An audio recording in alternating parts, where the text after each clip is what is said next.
Hey everyone, welcome back to the Black Brain Trust. This is episode 922, Black Politics. Please hit the like button on the way in, share the video if possible, and hit that notification bell so you get all the updates from the Black Brain Trust. I'm here with my co-facilitators, Nagona 11 and Manna Tomorrow. Hey, what's going on, Mike? Not much, man. All What's right, going on? not much. All right, we're gonna get started on this because this is hot off the presses. Amanda Seales on Jubilee debated 20 black conservatives. Let's just get right into this really quickly. And let's get on the fact that there's no fathers So in white the black culture. home. Let's talk about that. Stop. Who do You're we vote talking for? to a radical, not a Democrat. The radical mind state simply is living opposite to our colonizers, which is an imperialist, capitalist mind state, and radical blacks do not believe that that is any way for us to have liberation. Well, here's So what when you you- all keep no, no, doing. no, You just keep give me- interrupting me when I'm talking, and you don't want to hear the But point the that I'm point going to you're- make. the point that And you're yet you want raising- me to respect your point. And that's not how a debate works. So I show you respect. Give me the respect back. Ooh, I knew I was going to be surrounded by ignorance, but damn. Let's go. Greetings. I am Amanda Seales, widely known as a comedian, an actress, a disruptor, an annoying person on the internet who always tells the truth. And I am now an artistic intellectual who commits myself to making art that educates. And today, I am surrounded by 20 black conservatives. My first claim is it is undeniable that reparations are just and necessary.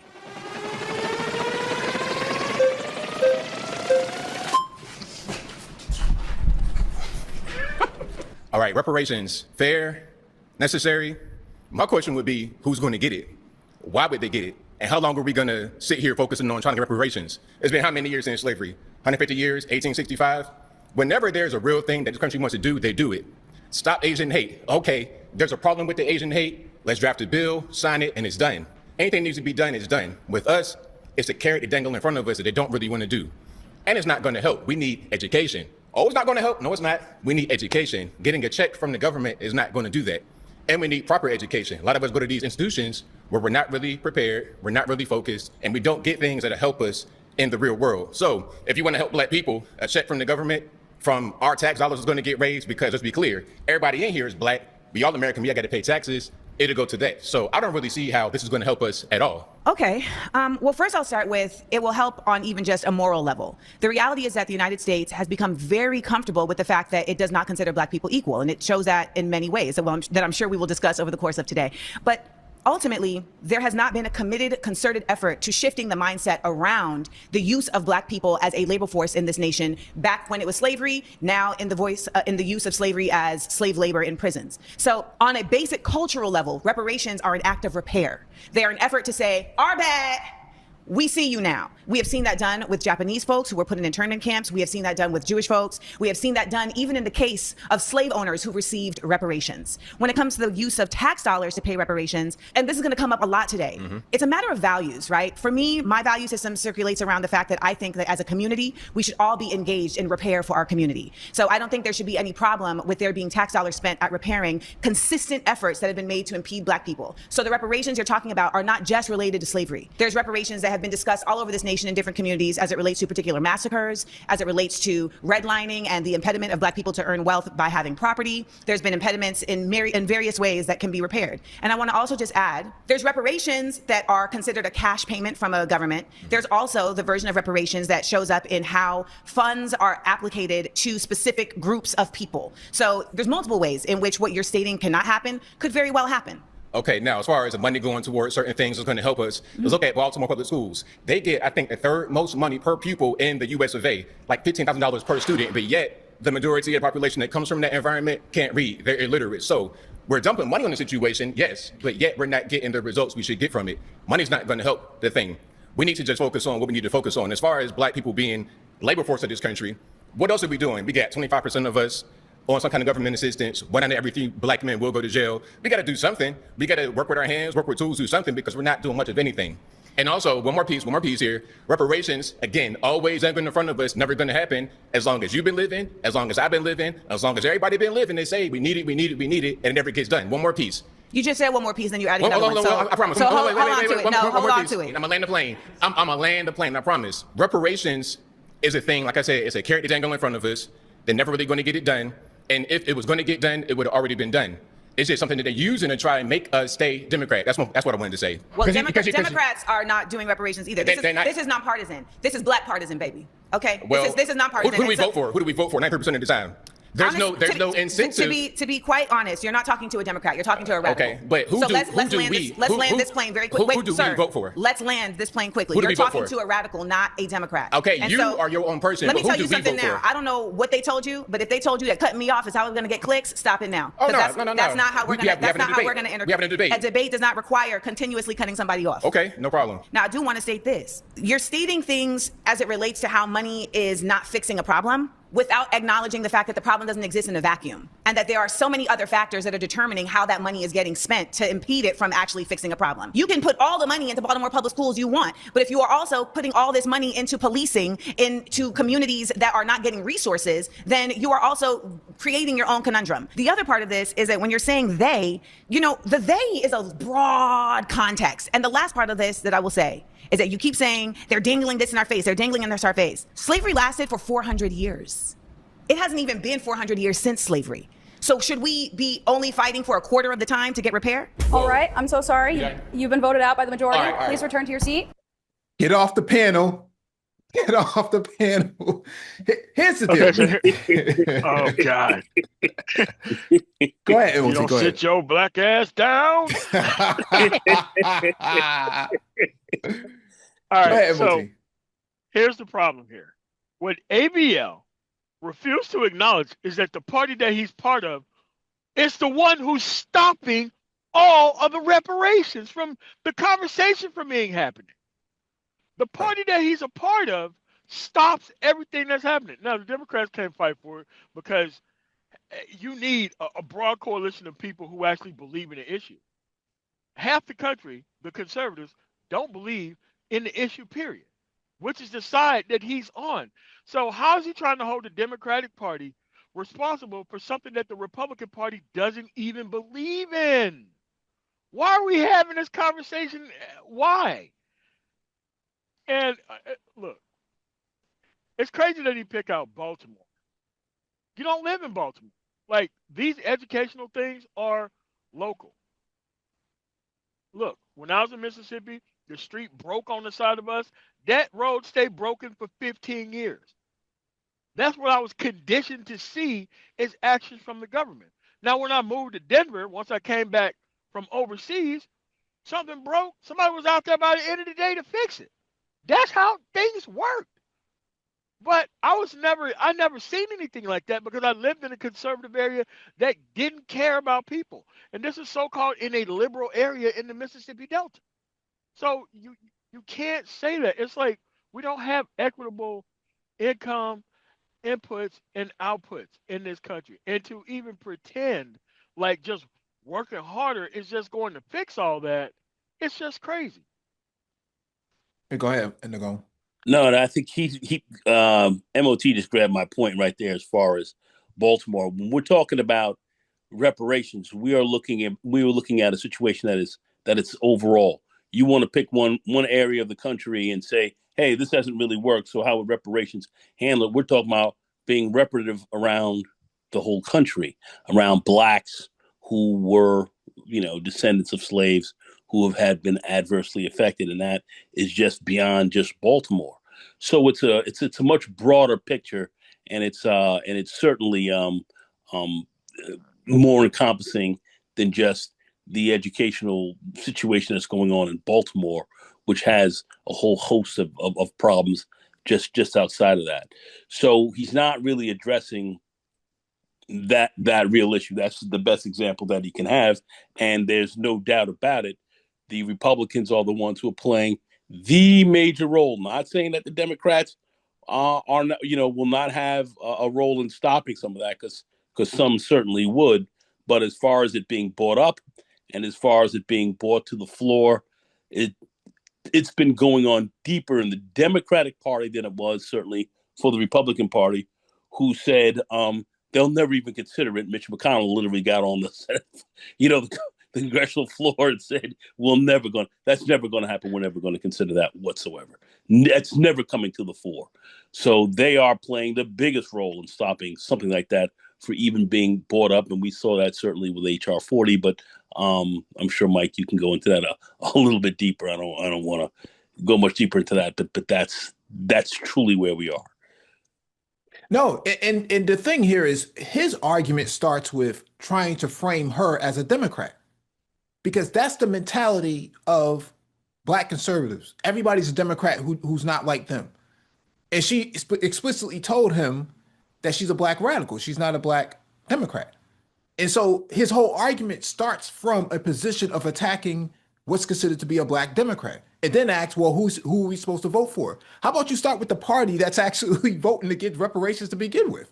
But see, he doesn't want to talk about that, because his whole entire shtick is to come in and antagonize Black Democrats. And when there's no Black Democrats to antagonize, now it's, Gish Gallop, push a whole lot of unbelievable talking points down your throat, and now you have to unpack all that. That's why she kept telling him, don't cut me off. I don't know what they told you, but, cutting me off for clicks ain't gonna work. She's checking them right up front. This is exactly what goes on in the Black Manosphere. Guys getting on panels, not knowing what they're talking about, filibustering and Gish galloping around, and then pretending like, this is okay. This is a debate. No, it's not a debate, man. It's a debate when two sides are equal on a topic, and you're not equal on anything. Let me finish playing this. Okay. My name's Matt Nuclear. Hello, Matt Nuclear? Matt Nuclear, yes. Matt Nuclear, give me a better handshake on that. Let's do it. I appreciate having this conversation with a beautiful Black woman like yourself. This is nice, beautiful arena here. I disagree that reparations are necessary. I think the most important thing that's necessary right now for the Black community would be the stopping of violence, especially Black on Black violence. I don't see how reparations is going to solve anything. You can give everyone here like a $50,000, especially people that are in the streets who are committing violent crimes consistently, a $50,000 check. It's not going to fix anything. It's not going to increase the median household income in the next 10 years by 10% to 20%. For example, we have the Chinese Exclusion Act of 1882. We prevented Chinese people from getting citizenship and even entering the country. We discriminated against them and basically put them under apartheid, even here in the United States. Yet they have the highest median household income. How is that possible? How come they don't complain and feel entitled consistently to beg for reparations and beg for this when they are killing each other 90% of the time, which is the rate that Black people kill each other, according to the FBI? Oh, young Matt. Yet white people are the oppressors. I'm not sure where your education came from, but they lied to you. Stats don't lie, though. Statistics lie all the time. So let's start there, particularly when the statistics are coming from the sources that gain from the statistics being shown a different way. So if you're going to start your argument on stats don't lie, you've already lost the argument. They lie all the time. One, comparing Chinese people who are immigrants that made a choice to come to the United States and comparing the continued effort of Black people to ground themselves in a nation that continues to make impediments for them to show and live and exist in their true citizenship is a false equivalency. I don't believe that happens at all. What no one here is in. Are you acting right now? Do you really believe I'm telling this? the truth. There's no systemic racism that I've experienced here in America.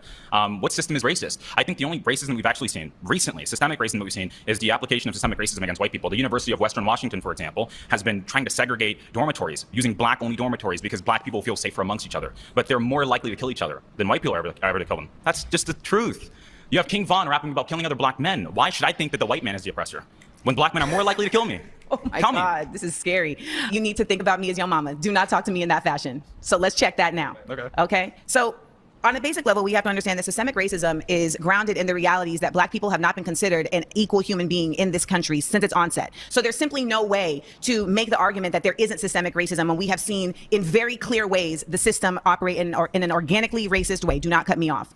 When we talk about systemic racism, we can start with even the fact that redlining, which was implemented to discriminate Black communities. Are you shaking your head that redlining doesn't exist? No, I'm saying I don't think it really existed at all. I mean, no, I don't think so at all. So it does exist. And stating that it doesn't exist doesn't make it no longer exist. Redlining absolutely exists. It is not something that's being made up. It's an empirical fact. And there are realities that exist because of redlining. We know that school systems are related to the way that property taxes are affecting the school systems. If a school system is not getting the same property value as the property taxes allow it, then it's not going to have the same efficacy at allowing for students to be able to get what they deserve. When we talk about systemic racism, we have to acknowledge that these private prisons are literally built based on the test scores of school students in 3rd grade. So if you are literally building prisons with the onset of, okay, if these people are not reaching a certain reading level, then we know that they're going to go down a prison industrial pipeline where we can use their free labor. Then how is that not systemic? And if you want to stop them from entering prisons, how are you going to stop people from entering prisons if your goal is to get them into prison? Sure, make them try to be more like Ben Carson than be like King Von. That's very, very simple. So how does King Von happen? How does King Von happen?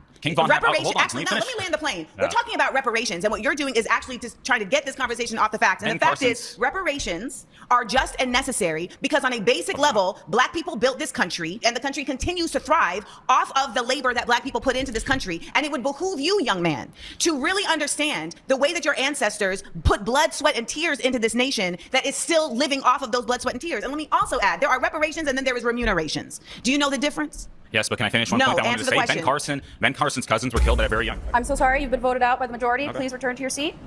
And that's exactly what goes on in the Black Manosphere. Okay, guys getting up on panels, not knowing what they're talking about, making up stuff as they go along, and getting voted off the panel. Right, and these are all Black conservatives. This is the second time that this has happened. ABL was voted off the panel by other Black conservatives, and now this guy who claims to be a Black conservative, gets voted off the panel by other Black conservatives.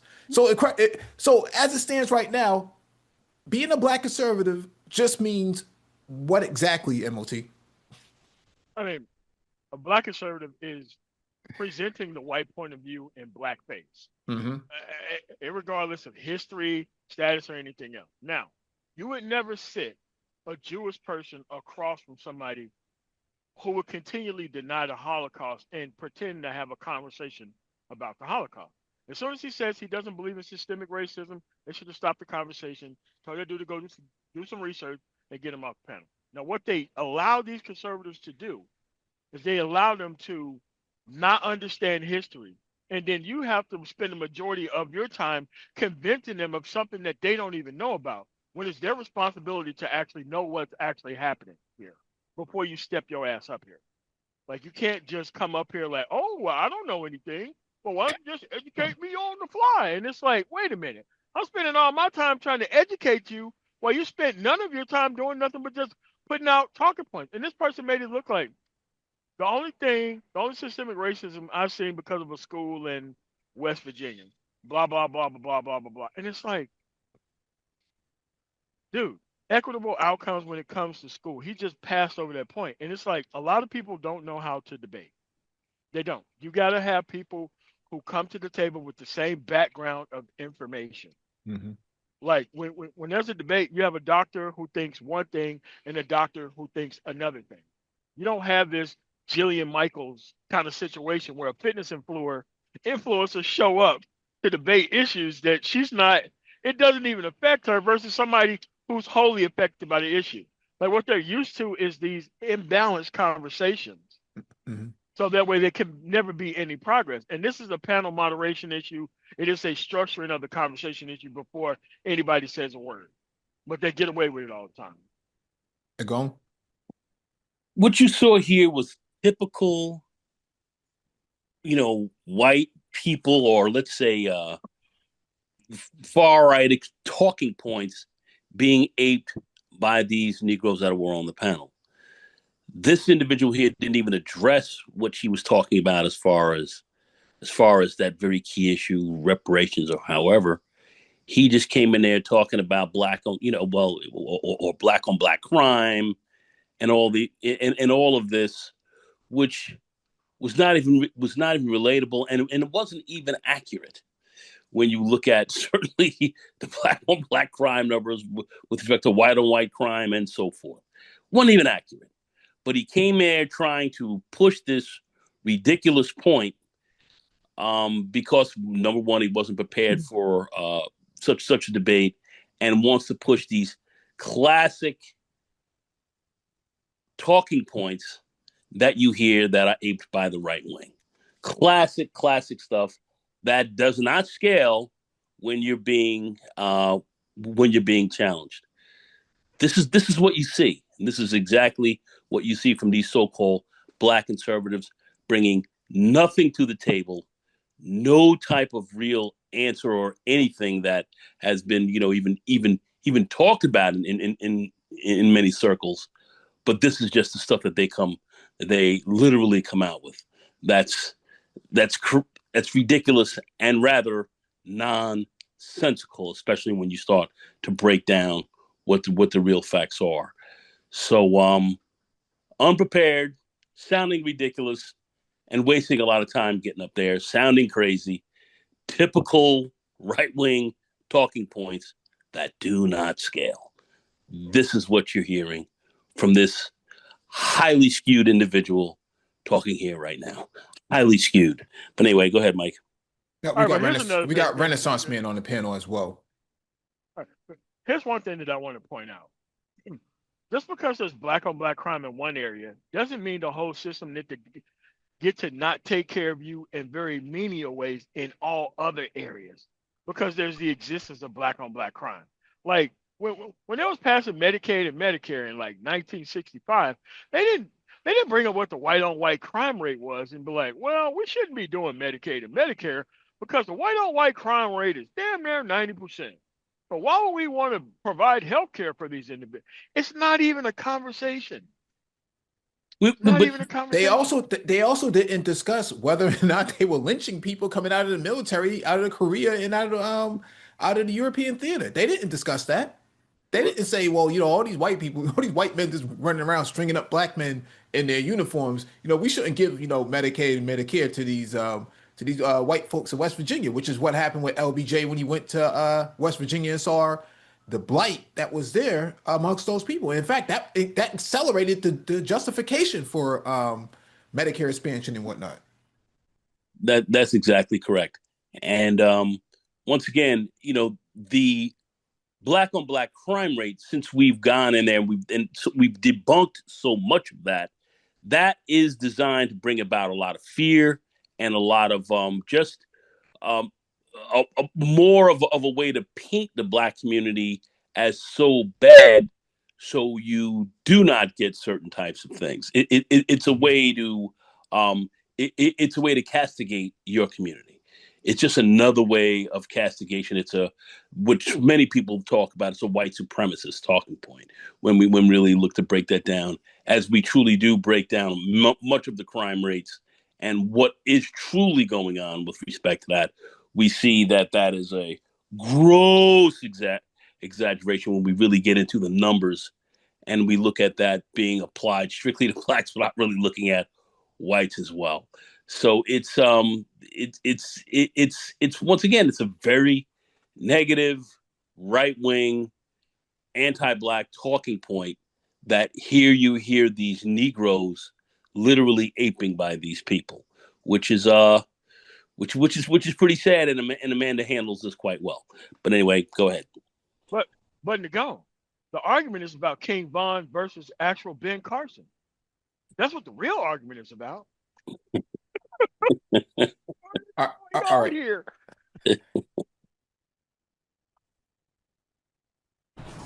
I hope some of y'all are acting. I really do. We in LA, and I hope some people in here are acting.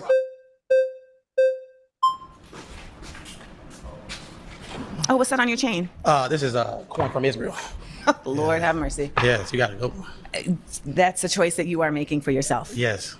The thing with the whole reparations thing, and I don't know, we're probably close to the same age, so maybe you can't call me. How old are you? I'm 32. I'm 44. Oh, really? Oh, you look young. Thank you. That's what water and keeping stress out of your life will do. Really? Mm-hmm. Liberal positions are real stressful. By the way, I wouldn't know. I'm not a liberal. Carry on. Well, it's the liberal position, because conservatives believe in hard work. We believe in going to work and working for what you got, not asking for handouts from people who never had slaves. Some of the people that you're asking for money from never had slaves. Okay. And let's talk about the fact that we're also black. Is this Phil the Advice Show? Is this Phil the Advice Show? This dude is going through the whole hood servitor, man. Let them rock. People that had slaves. So if you want to talk about that, how is that fair? If I'm a white person and my family fall on the side of the Union, why should I have to pay for slaves when this whole country was never all racist? Some of the founding fathers were abolitionists, and they hated slavery. And they actually put things in the Declaration of Independence and things too, because they believed that there'll be a future where there would be a black president one day, or that there would be people in leadership that were black. There was people in the North who helped with the Underground Railroad and fought with the Union. So why is that fair for people who never had slaves, who fought against slavery, to have to pay for people that had slaves? One, from my understanding, you are more interested in preserving the fairness of those who didn't have slaves than the fairness of those who are the descendants of slaves. That is priority to you than finding a fair way to accommodate those who have been the descendant of slaves. Well, our ancestors wasn't asking for handouts. They were asking for equal opportunity. And we have equal opportunity in this country. We had a black president, just in case you didn't know. We had a black president and we had a black vice president. I mean, I think she was black. They said she was black. I don't know. So we had a black president, and you know who voted for that black man? White people. Because you can't win a popular election in this country without white people. So Barack Obama is the product of white people. So let's get off this thing where, oh, America is so racist. What's making America so racist is people that continue to talk about racism and continue to focus on racism instead of focusing on unity and bringing our country forward. People that have these liberal mindset are infecting our communities, black people, and making us victims and not victors. I refuse to embrace a victim mentality because that's not what our grandparents and Harriet Tubman and those people fought for. They fought for equal opportunity. Do not bring up Harriet Tubman's name in vain, baby, please. They said the Lord's name in vain. The Lord's name. Harriet Tubman was literally saving her family and others from slavery. Yeah.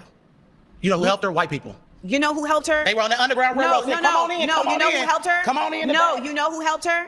God and people who benefit from white supremacy. One of the things it's a lie. White supremacy is a lie. No, sir, that's simply not true. If that were not the case, then we wouldn't see the continued effort of colonialism and white people placing themselves in positions of power when they do not have the power. Because their culture, black culture, is toxic. The black culture is toxic. We have produced a culture that is toxic. And let's get on the fact that there's no fathers in the black home. Let's talk about that. Stop. Let's talk about that. None of this is gonna work if y'all are just gonna sit here and make up shit. It's not gonna work. No, it's a debate. Has to be in facts. You're putting off emotional liberalism right now. I am not putting off emotional liberalism. You're putting off unfounded lies based in conservatism. Remember they did the misinformation thing all summer where everything conservative did. They said misinformation. You're carrying a chain around your neck of an apartheid nation that actively wants to harm black people and non-Jewish people. But let me bring it back. Let me bring it back. Selling black people in Africa. That was not happening in the context that you're saying. And they were selling their own people. Black people still sell their own people today too. I don't know if I'm gonna last. We're selling our own people today too. I don't know if I'm gonna last. You probably won't last with me. I won't because your ignorance is so overwhelming. That's liberal. Y'all start name calling when y'all get defeated in an argument. Calling. You won't have an argument because you keep cutting me off. Well, that's fine. If they don't let me come back, I made my point. You didn't make your point. I made my point. You haven't made your point. And let me just tell you about your point.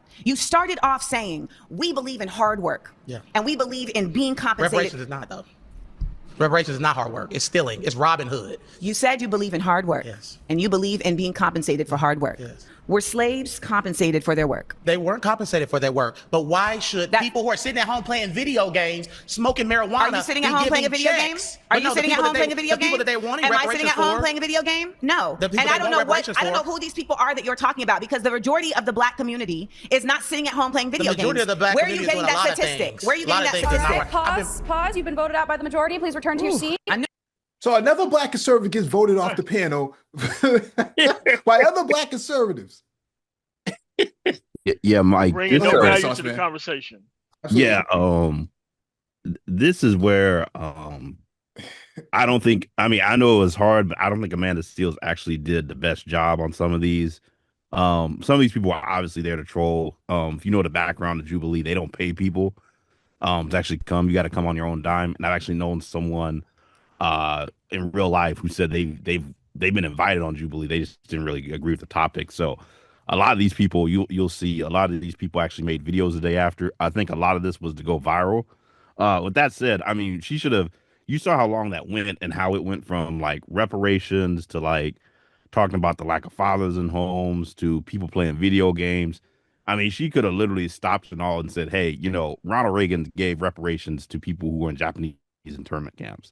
That's one of the hallmarks of that's one of the figureheads of major conservatism in the United States. So his basis and claim about, it's conservatives believe in hard work. Like you have someone who literally is the epitome of conservatism in the States who literally gave reparations to a harmed group of people. And there are people, I believe that act was in the I think it was the mid 80s. So you had people that was going to be 40 plus years later. So you had plenty of people who were not alive, who had nothing to do with that, who ended up, quote unquote, paying these people. But that's not really the basis. You're talking about really a wrong done by the government and obviously the people pay taxes to the government, but you're not actually trying to get you're not trying to actually punish individual people. You're trying to prepare to a group of harm people. So that's my one problem. Like I said, I know this whole thing is hard to follow, but I think it was MOT said earlier that you spend all your time that even in real debate, this would happen is if you had a team where it was just way like one team was very knowledgeable and one was not that knowledgeable at all. This is kind of the scenario that would happen. You'd have your worst debate rounds against people who are not that sharp because you spent so much time having to argue on their level about stuff that was just factually incorrect. I would also like to add on. We talk about the reparations point. We have received reparations before for certain things that have happened in the past, like the Rosewood massacre. People did receive reparations for that. The Florida legislature, it passed a bill in 1994 granting $150,000 to each of the living survivors for their losses, making them the first African Americans in this country to receive compensation from a legislative body in the United States. It also established a scholarship fund for the descendants of the Rosewood families as well. So reparations, we're done. We can get reparations because it has happened before. But these people want to sit back here and then go into these right-wing talking points about laziness and sitting on your behind and free handouts. None of these things they can even cite or even look at it and mention what are these handouts and so forth. But they're out there on that talking point, sounding crazy, but yet don't really know the history behind some of this stuff. Don't know the history behind reparations. Don't understand that white slavers and so forth got reparations as well, and are sitting here saying that you're lazy, and it doesn't even match what the real statistics and the real views are as far as what Black people really look like and what are we really doing. We are a working class, hardworking community of people where the vast, overwhelming majority, well over 95% of your people are working.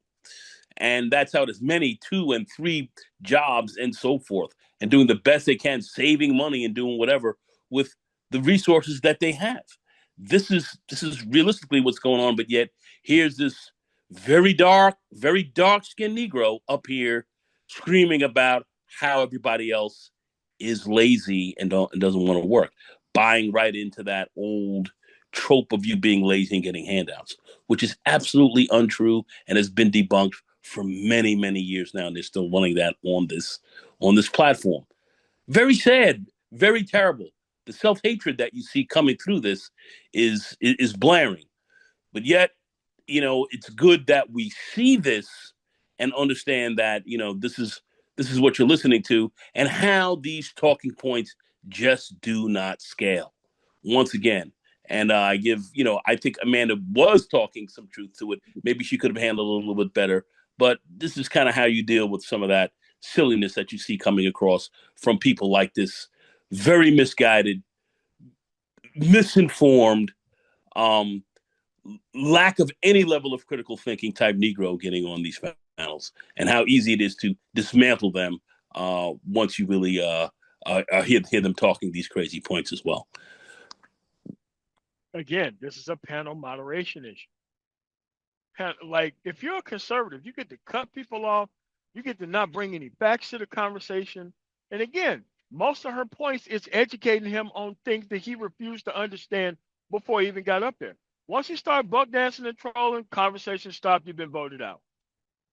That's it. We're having a conversation about this. This is the background you need to have to be a part of this conversation. The moment you fall into this, we're going to embarrass the HE double hockey sticks out of you.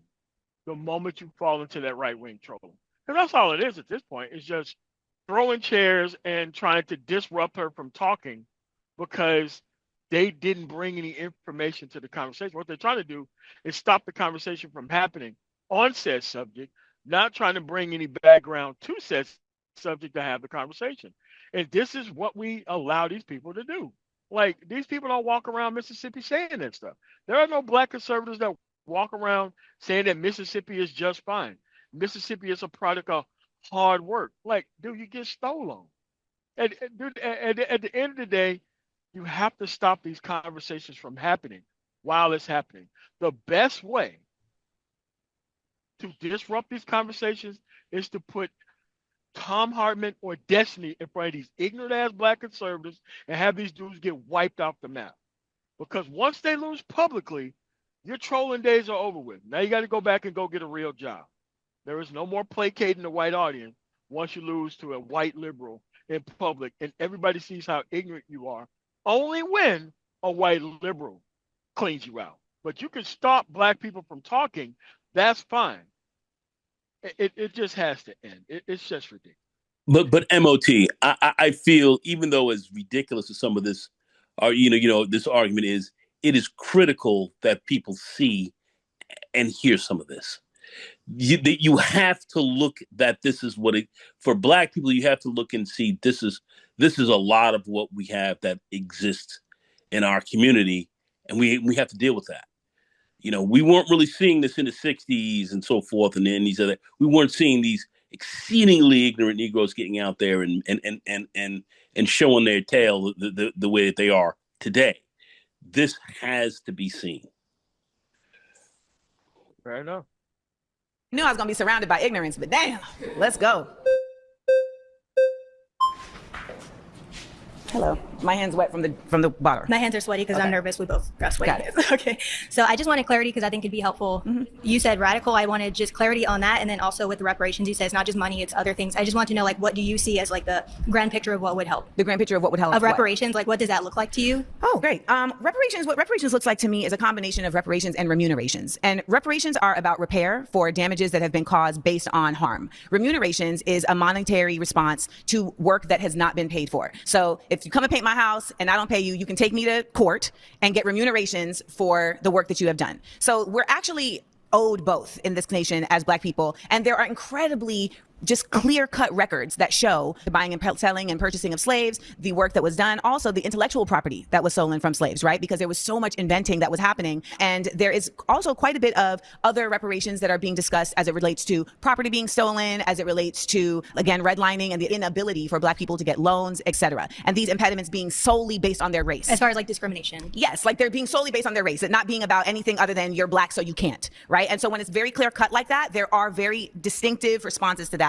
can be done through a cash payment, as well as through measures that are being done to create funds for creating resources and responses like housing, like access to food, access to education, et cetera, that certain communities have not had access to because of the fallout from these things. And I just had a quick question for clarifying. With the funds, I'm wondering, where do you think those should come from? The actual money, is that we're raising money? Is it taxes? What does that look like? Well, I think what they've been doing with these different reparations committees is they're looking at, all right, well, how much has this city or how much has this town or how much has this country gained from the estimated amount that was stolen from these people, right? So they're looking at what is this wage amount? For instance, if you look at during that time, okay, what was the wage amount that a hired worker would get for the same work? All right. And so we're looking at how was that wage not provided and what is that pool that is being created? And then we're looking at, all right, where can that wage come from in terms of how has that wage been applied? So there are spaces where this is very clear. I think the last thing that you asked about was the difference between liberal and radical. Yeah, please. Ultimately, the concept of liberalism is really just not Republican, right?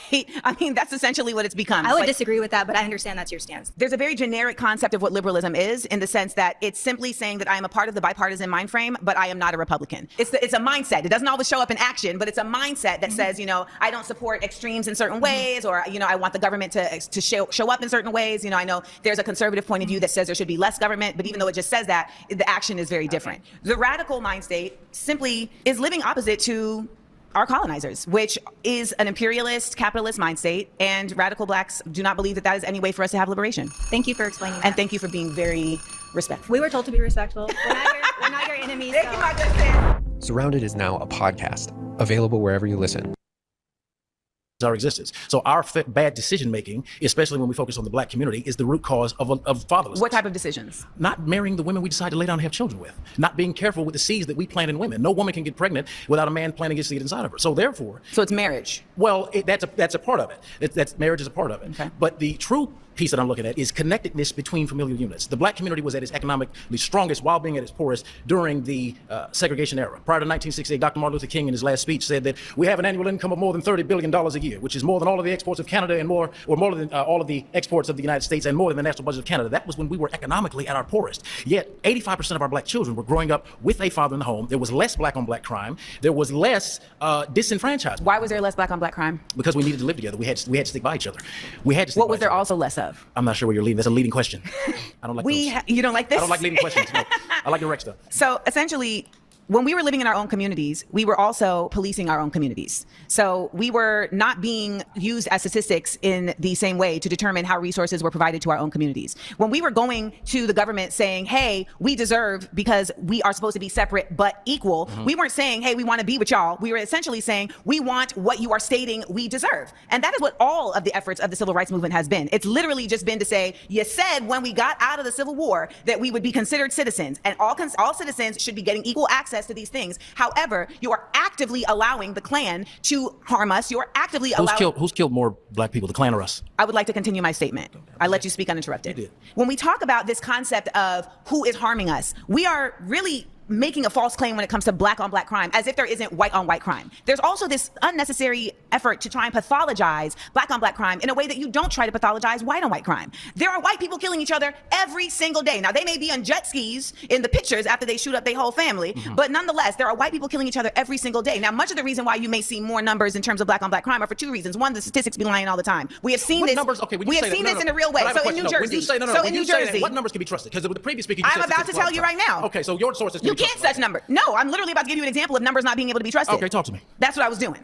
I'm so, listening. okay, then listen. Oh, my ears open. So listen, in New Jersey, they had a statistic that was created by the police department that said, look at how many black people are committing crimes. Look at how crazy this number is. These black people are so exorbitantly violent. Look at this. And then people went and actually matched the names that they were booking with the faces of the actual people incarcerated. And it was proven that they were lying. So that's one. Okay, so that's one instance. That's Hold on, one no, you're example. talking to somebody that works as a police dispatcher when I'm not making content. So here's the thing. I So see. no, you see Well, what the truth is. You're about to see the truth if you just give me a second. Like Trump said, just give me a second. I'm going to do the weave, but give me a minute. Well, here's So what when you all keep doing. You keep interrupting me when I'm talking, and you don't want to hear the point that I'm going to make. And yet you want me to respect your point. And that's not how a debate works. So if you want me to keep getting louder, I will do it. But ultimately, if I show you respect, give me the respect back. I let you talk. I let you make your points. I am countering your points. And my points are just as valid as yours, even though you got a pocket square and a Church of Christ pin on your chest. It's not a Church of Christ. It's Whatever. A cross. It's a cross. Same difference. You got an American flag and you think you know something because you a cop. And ultimately, Not a cop dispatcher, there's a difference. it's ACAB all day over here. So let me make that clear. But let me also add to my point. My point is that you can sit here and blame black people on black people all day long and not acknowledge that we are forced into... You're coming to interrupt me again. I haven't even said a word. All right, that is flags, so I'm gonna ask you to return to your seat. It's a waste of my time. Y'all just want to be seen. Yeah, Mike. I don't need to be seen. This guy, that guy is. It's rumored through the internet that he's been invited on Fox News or been booked. Of course. So once again, these people There for self-promotion. Yes, definitely there for self-promotion. You know, he had the suit and tie on. Once again, I think she could have done better in refuting him in numerous instances. Well, not numerous, but several instances. Like the first one, when he was talking about the crime rates, he was factually incorrect. Like if you look at where crime rates are now and where they were in the 60s, 70s, and 80s, they're way lower now. So like that's one thing when you start, going down this path of out of wedlock births and families and all this. And then also people like Tim Wise have addressed this as well. He's like, fewer married black people are having children. So that's also contributing to this number of what the quote unquote out of wedlock birth rate actually is. And the number of people having kids, but no one really talks about that angle to it. The other thing is when he started talking about just black on black crime in general. I mean, this logic never holds with like the dominant society. Like you can make the argument, okay, why was the dominant society concerned about 9/11? Because white people have killed way more white people than Islamic terrorists have. So like under that same logic that he's following, it doesn't even make sense that you have this element of Islamophobia that came post 9/11. You had the whole war on terror and response. Like none of these things, like if you apply the same logic to other communities, like doesn't make sense. So it's like now, okay, black people can't talk about the KKK because black people have killed more black people than the KKK. It's a very weird type of argument to try to like shift blame and reframe away from the issue. Well, it's a false equivalency, because when you start to look at crime, you say, well, who kills more people, the Klan or whatever? Well, you have to look at black people. Black people kill more black people than anyone else. White people kill more white people than anyone else. Latino people kill more Latino people than anyone else. So that's what's really going on. You kill people that really are more in your community. No one talks about the high rates of white on white crime and the and rapes and assaults and these kind of things that go on deeply in their community because they're around their own. So that's a whole nother part that folks don't talk about. People who tend to kill or harm each other tend to be around each other a lot more, and that's across the board in every ethnic group. But you don't hear that. They bring that up to bring a false equivalency, bringing about some white supremacist talking point, and it really is not rooted in any types of facts. So when you start to get into that, that's what you're really looking at. But this is supposed to shock you to like they're making some kind of key point here, and they're not saying anything at all. So once again, just another talking point that you can debunk quite easily. But this is what they like to bring to the table to show a certain level of self-hatred and anti-black talking points against themselves. That's really all you're looking at, man. It's that simple, and it's that bad. Oh, there was one other thing too, Mike. So that guy, he's been in online spaces before. He's been on Clubhouse. I think he moved to, I know he's been on Twitter Spaces as well. It's alleged. Well, we know this guy has a child out of wedlock as well, previous speaker. And then it's been alleged too that he was behind on child support. So there's that angle as well too, if you're talking about like arguments he's making. All right. Go ahead, MOT. There's an easy way to fix this. The moment you bring up black on black crime in any way, the conversation's over. You have a nice night. Have to kick them off the panel immediately. No one checks what the black on black crime rate is before they do shit against black people. Nobody checks any of that shit. Like Philando Castile or no one checked what the black on black crime rate. It's almost like any problem that you bring up that whites or the country is doing, you have to have a black on black crime rate of 0 before we be able to address it. And you have to be able to stop the conversation once it starts happening. And make sure that those conversations only happen in conservative spaces. It's really simple. Because he's like, every time in a row, they always boomerang back to the black on black crime rate equal, we don't deserve equitable treatment from the government. And another thing that people don't understand is black people are already far behind the 8 ball. So in order to bring people up to a level of equality, of course, you're going to have to spend a hell of a lot more money to bring them at the standpoint of where they're currently at. Like, okay, so when I lived in Germany, most areas have the same funding for school, and they have the same outcomes for schooling. And there's actually private schools. But everybody gets the same funding. There's this not this nonsense of, okay, because you live over in this zip code, your actual school is going to look like the space station. And because you live over in this area right here, your actual school is going to look like a cornfield. That's not how that works. If you expect equity, you have to bring everybody up to the same level. But as soon as you bring up equitable things, they was like, well, we're not going to discuss equity until black on black crime rate be 0. So until you Negroes get on that, we're just going to keep bringing it up. And it's like, you got to stop the conversation. Because they're arguing from basic points that can easily be stopped if there's a white liberal in front of them. I mean, it's just like, well, what about Chicago? That's the argument. That's what all about it Chicago? is. What about Baltimore? What about Kansas City? What about St. Louis? That's all it is. It's a waste of time type of argument. It's a white guy's talking point, especially when you want to sit here and look at, I don't want to get all into this, but looking at the high rising crime rate in the rural areas of white America, that's kind of surprising. Out of every 10,000, you're looking at over 24, 25 murders amongst these people, or robberies and so forth.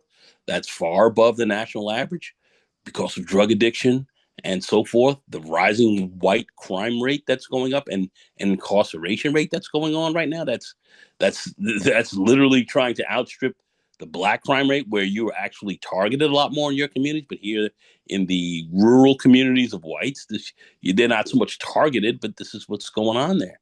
And we see that happening right now, but no one talks about it. No one talks about that at all. So that's why I'm saying you're wasting your time just sitting here with these crime rates and so forth that are totally undigested, not looking at, not observed in any way critically, and it doesn't tell what the real truth is. But it's a right-wing talking point that they throw at you to think that they're making a significant type of argument of which they are not. But this is what they use in the right wing sphere to push greater anti-blackness. That's all that is, and that's what you're hearing from these people. It's like a broken record. I have to put it like that, but that's what you're looking at. Anyway, go ahead. Hello. How are you? I'm Jasmine, the pretty pea. Say less outfit. Okay. Thank you. So this is my thing. I think the premise of your question was black on black crime. So I think I'm coming from a place, and I guess my issue is having had my biological father murdered by a black man, having had my cousin shot in the head by a black man. We can talk numbers and statistics and what the people are doing, what the white man is doing and all that. But at the end of the day, I see when my family lives on the south side of Chicago, and I think you and I both can attest to this, and I'm not saying that there are not other factors, but we know that we kill each other at a disproportionate rate than any other race. Now, why we do that and why 6,000 to 9,000 black men are going to be homicided or killed or whatever by the end of the year annually by other black men, whereas the likelihood of a black man being killed by a white police officer is less than 150 per year, we know that we kill each other at a higher rate. So I'm not debating that there are not factors at play, but because I've lived the experience as a black woman losing my father to be murdered by a black man, walking down the street, by the way. No worries, thank you. But walking down the street in inner cities and different things, knowing that it's more likely that my own brother will rob and rape me than a white man or a white officer, we got to be real. What's your proximity to white men in the south side of Chicago? Are there even white men around to rob and rape you at the same rate that there are black men? There are white men around. At the same rate? There wasn't a lot of black people in there, but then that doesn't justify the fact that we're destroying each other. So even if we get nothing, we can agree on that. Okay, because I feel like a lot of nothing times justifies. Like, well, I'm not a liberal. I'm not a liberal. Okay, well, I will say that people that sometimes have your stance that are against conservatives, maybe they have this claim that they're making it up and making up the numbers. We know that we do that to each other. So I want to get to the root of the issue. Why are we killing each other? I think the root of the issue is we've lost our values and we've lost our resilience as black people. We sit there and we talk about what the white man did and we talk about slavery and everything like that, but we have no self-accountability and say, you know what, at the end of the day, that is my black grandmother, that is my black sister, you are my black sister, and you know that a black man is more likely to rob you or commit some type of crime against you, and that's what we need to get down to the issue of. And like you were talking about earlier, like, hey, well, what's going on? What do you think the answer is to one of the brothers that were speaking? I think it's the breakdown of the family. I think, like he said, because of our poor choices, and what happens is we look at domestic violence, for example. When domestic violence, women or men are even attacked, what is the first thing we say? Is like, you know what, it's not your what? It's not your fault. So that's what we do. We hold on to this narrative that, well, it's not our fault, and the issues in our community are not our fault, and the white man needs to give us something. The old white lady down the street is looking at me, and I don't know why she got braids in her hair, and we focus on all these other stupid things that don't matter. We don't get to the root of the fact that we're killing each other at a higher rate than any other race. It is self-hatred amongst us. I believe that we can do that. That my mom's cousin, coming from the church parking lot, and guess who stuck her up and robbed her at gunpoint? A black man. I need you to get to the point. Like, so my point is that no, and I'm not trying to be funny, unless like you said, we're gonna keep it respectful. Yeah, but you're monopolizing the whole conversation. I'm gonna let you speak, but let's not get the attitudes and stuff, because you're my sister and I respect you. So I don't have an attitude. I'm being direct to you, but you're literally speaking this, and you're not going to do that with me either. So you're stating your point, and you've been stating your point for quite some time. So you have a reason for me to respond. Yeah, would you allow me to respond? So that's a better response. Go ahead. The response that I have for you is that everything you're saying does not exist in a vacuum. I actually agree with you in that, yes, there has been an incredible denigration of black worth and black pride in this nation. I think it's also very important to acknowledge what has contributed to that. And to state that it is only black people that have contributed to that is a false flag. So we have to admit that. So in order to have this conversation around how we got here, you can't say, oh, well, we're caring about the white woman getting braids and that doesn't matter and this thing. All of that attaches. All of that is actually a very big part of the lack of worth of black people. I'll ask you, do you think we're resilient? What does resilience mean to you? Do you think we have to be perpetual victims, or do you think that Black people I think that those are two different conversations. I think that the concept of Black people being victims is really trying to not provide accountability to where the root problem for the actual cause is. And if we keep saying that somebody is a victim and that doesn't mean that the other person should have to actually have accountability, then what are we really doing? You can do both. You can be a victim and be resilient. How do we do both if you stay in the victimhood? That's my question. But your statement about Black people staying in the victim place is also your point of view. But how do we rise above it? We continue to rise above it by, one, pouring into our communities with mutual aid, but two, by simultaneously making sure that we are challenging the systems that are in place to impede us. We have so many opportunities where we are trying to do mutual aid, and those things get disrupted by folks who want to have capitalist gain, by folks who want privatization. We used to have all these mom and pop businesses in our communities. There's over 3 million Black millionaires in America right now. You are an intelligent Black woman that is successful. That's irrelevant. No one's stopping me from doing anything. I'm an intelligent Black woman that graduated and is Many efforts have tried to stop me from doing what I do. We are not all equal in our capabilities. And we are not all equal in our ability to be invested in by others. I agree with we you. are not all equal in our trauma. Are we resilient? We can't say because it is a false equivalency. I believe that every Black person has resilience. We keep trying to cause. I'm so sorry. You've been voted out. Another Black conservative voted off the panel by other Black conservatives. All right, Mike. So again, we're back at the central point of Black people do crime, therefore Black people get what they deserve in every other aspect of life. Again, once you start on the we kill each other at some sort of rate. Look, no one wants to be a victim of crime. As a person who has a law enforcement background, I can look at crime exactly how it's looked at. No one wants to be a victim of crime, whether it's immigrant or not. But I'm not going to treat a person differently as crime because they're immigrant.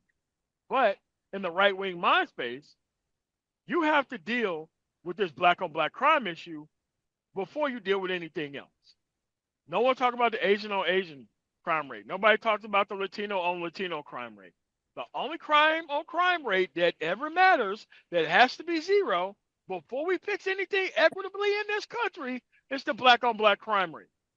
The only thing. And it's the central point of what all these people have. And look, I'm sorry her father died over being killed or whatever. But you are not going to try to browbeat me over the head like everything in society and these inequitable systems deserve to be in place because your father died of Black on Black crime. That's crazy. No person would say that. But that's what their point is. You ain't going to have white people fix nothing unless you fix this Black on Black crime issue. And everybody comes up and make the same point. Every Black conservative in this conversation came up and made the exact same point in one facet or another. Unbelievable. You never hear them say this about, Brett Favre and all of the money he stole from, from Mississippi. You never hear these people. Or Rick Scott in Florida and how much money he stole from Medicare. Yeah. You never hear these people talk about, the whole Trump administration. we ain't doing nothing until, y'all clean up the administration first. Nobody's talking like that, okay? No one's talking about how many criminals are involved in the administration. But people talking about clean up the crime rate in Washington, D.C. Nobody talked about January 6th when they had attacked police officers, tore everybody else out the frame. And then this guy let these criminals go who now we've seen have been reoffending, doing other kinds of heinous crimes in the society, including cop killings and every kind of frauds and all other kind of crazy stuff that a lot of these people are doing. And then he's talking about crime. I mean, what are these guys talking about? It's a red herring. It's a way to try to castigate Black people to push a certain agenda. And these Negroes here are trying to do their work for them. It's narrative presenting, it's unbelievable. Not problem solving. That's all it is. That's all it is. The narrative of Black people crime justifies the fact that we're not going to do anything for you. Every single one of these people got up there and pushed that agenda. Unbelievable. First, I want to kind of get rid of this like right-left ordeal. Mm-hmm. I really want to talk about just like our own personal views and what we've experienced, what we've seen. Mm-hmm. And when it comes to your claim about Black on Black crime, I really do believe, and I think a lot of people here do believe, especially based off of personal experiences and everything, that it is just lack of accountability. In the Black community, we need to start taking responsibility for our actions and stop pointing our fingers at other people and the white man. Because to be Why honest, can't both happen at the same time? Both are causes. Because you got to clean your own house before you go complain. Because if you're dirtying my house, if you keep pouring shit into my house and I'm cleaning it, why can't I do both? Why can't I clean my house and bar the windows from you shitting on my house? Because it begins with responsibility within us. If we're like, okay, oh, the white person's doing this to me, the white person's not, we're not going to ever come to the core of the issue. They are. We need to take responsibility. And it's not even just the white person, because now we have seen very many races, people of very many backgrounds that are actively participating in the effort to keep a working class down. Like that is absolutely a fact. It's not just white people. So I don't attend to that. But I will say the reality of there being systems in place is real. Over-policing is a real thing. You know what's also been really real is the effort of violence interruption in certain communities, right? So we've seen this in Detroit, we've seen this in New York, we've seen this in Baltimore, where there are communities that have said, what we're going to do is we're going to be like a neighborhood watch for our community, so that before the popo even come, before 12 even rolls up in here, we're going to actually put ourselves in between the conflict and calm it down. And that has been incredibly effective. But you know what? It's not funded. It's not funded. And you would think that like city councils and mayors and governors would say, shit, you know what? This is going to save us so much money. Because why? Taxpayers keep having to pay for the fault of these police officers. And even though we say, well, only a certain number of people have died, that doesn't dispel the fact that a large amount, more Black people are imprisoned than any other group in this nation. And that is not by accident. Again, I started with accountability, and it just seemed like But I disagree with you. No, I mean, I don't disagree with you. Because here's the thing: look at our media. Look at rap. Look at what we're glorifying. Right. We're glorifying violence. Who's we?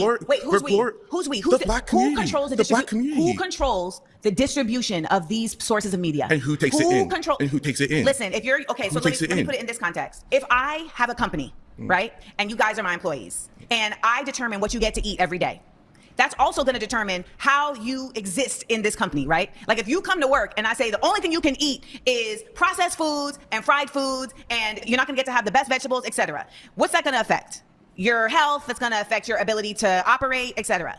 This is how the United States operates. There's a lot of us that don't want to admit that as much as accountable as we want to be, all of our brains also don't operate the same way. Some of us are much more apt to be indoctrinated than others. That's a fact. There's a 1% of people that knows this. There's a whole show called Mad Men that's about advertising, etc. And if we don't acknowledge multiple things at the same time, then we simply cannot stop it. We can be as accountable as we want to be. And I hope that if you're right, because I hope you're right, I wish that it was a situation where if Black people could just be accountable, then nothing else would matter. But unfortunately, that hasn't been the case, because we have seen when we have Black Wall Street in Tulsa and we have Black Wall Street in Durham, that when we actually do hold our own and build our own communities, they will still come and run it down. Boss, you've been voted out. Please return to your seat.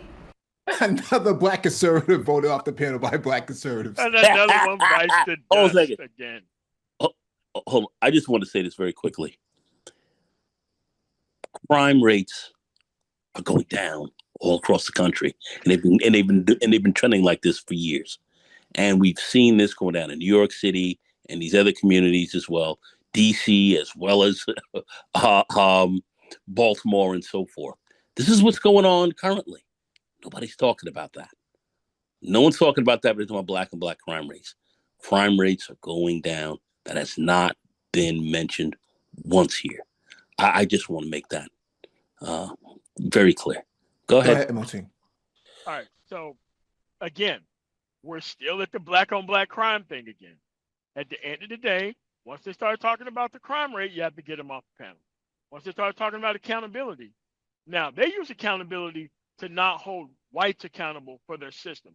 No one goes up to a white cop whenever they do some bullshit wrong and say, it's all about accountability with the police. You've never heard no white conservative ever say no shit like that. But when it comes to Black people, we have to be 100% accountable. Even though we're not professionally trained, and everything doesn't end with a person being shot, by the way. It's an over-policing aspect, a whole disrespect aspect that comes along with it. Before there's even any type of hyper, violent type of tendency or situation. Again, we're back at the Black on Black crime point, because they need the Black on Black crime point to kind of back you down into the low post and keep dunking on your ass with these damn Black on Black crime rates. But if you just take them away from the Black on Black crime conversation, they have to defend their conservative and defend this actual system of inequity without trying to use the Black on Black crime rate to disrupt any level of conversation that need to be had about real issues. Go ahead, Renaissance Man. No. MOT hit it pretty good there. Like I said, the whole thing, it's really, I've yet to see someone who's even serious. A lot of these people you can see laughing and smiling, and their thoughts are really unoriginal, which is kind of telling. I mean, when you look at Black conservatives, it's pretty much Black on Black crime, out of wedlock birth rates, Black people not being accountable, society's not racist, people are being victims, there is no racism, all these things. That there actually is no real like original thought, even back to like arguments, because you heard her talk a little bit about like mutual aid and things like that and wanting to privatize. Like that's where it sort of gets lost in like sort of the ideological bend in these things. Is a lot of these things that people who historically were Black conservatives would have advocated for, these people don't even advocate for that. It's very much rooted in like the greater society's conservatism of, or at least alleged conservatism of, privatization, capitalism, things like that, and the element of community that you even saw with historic Black conservatives like a Booker T. Washington's or Neil Hurston. Like that element is even missing. So it like I said, it's pretty standard, these people.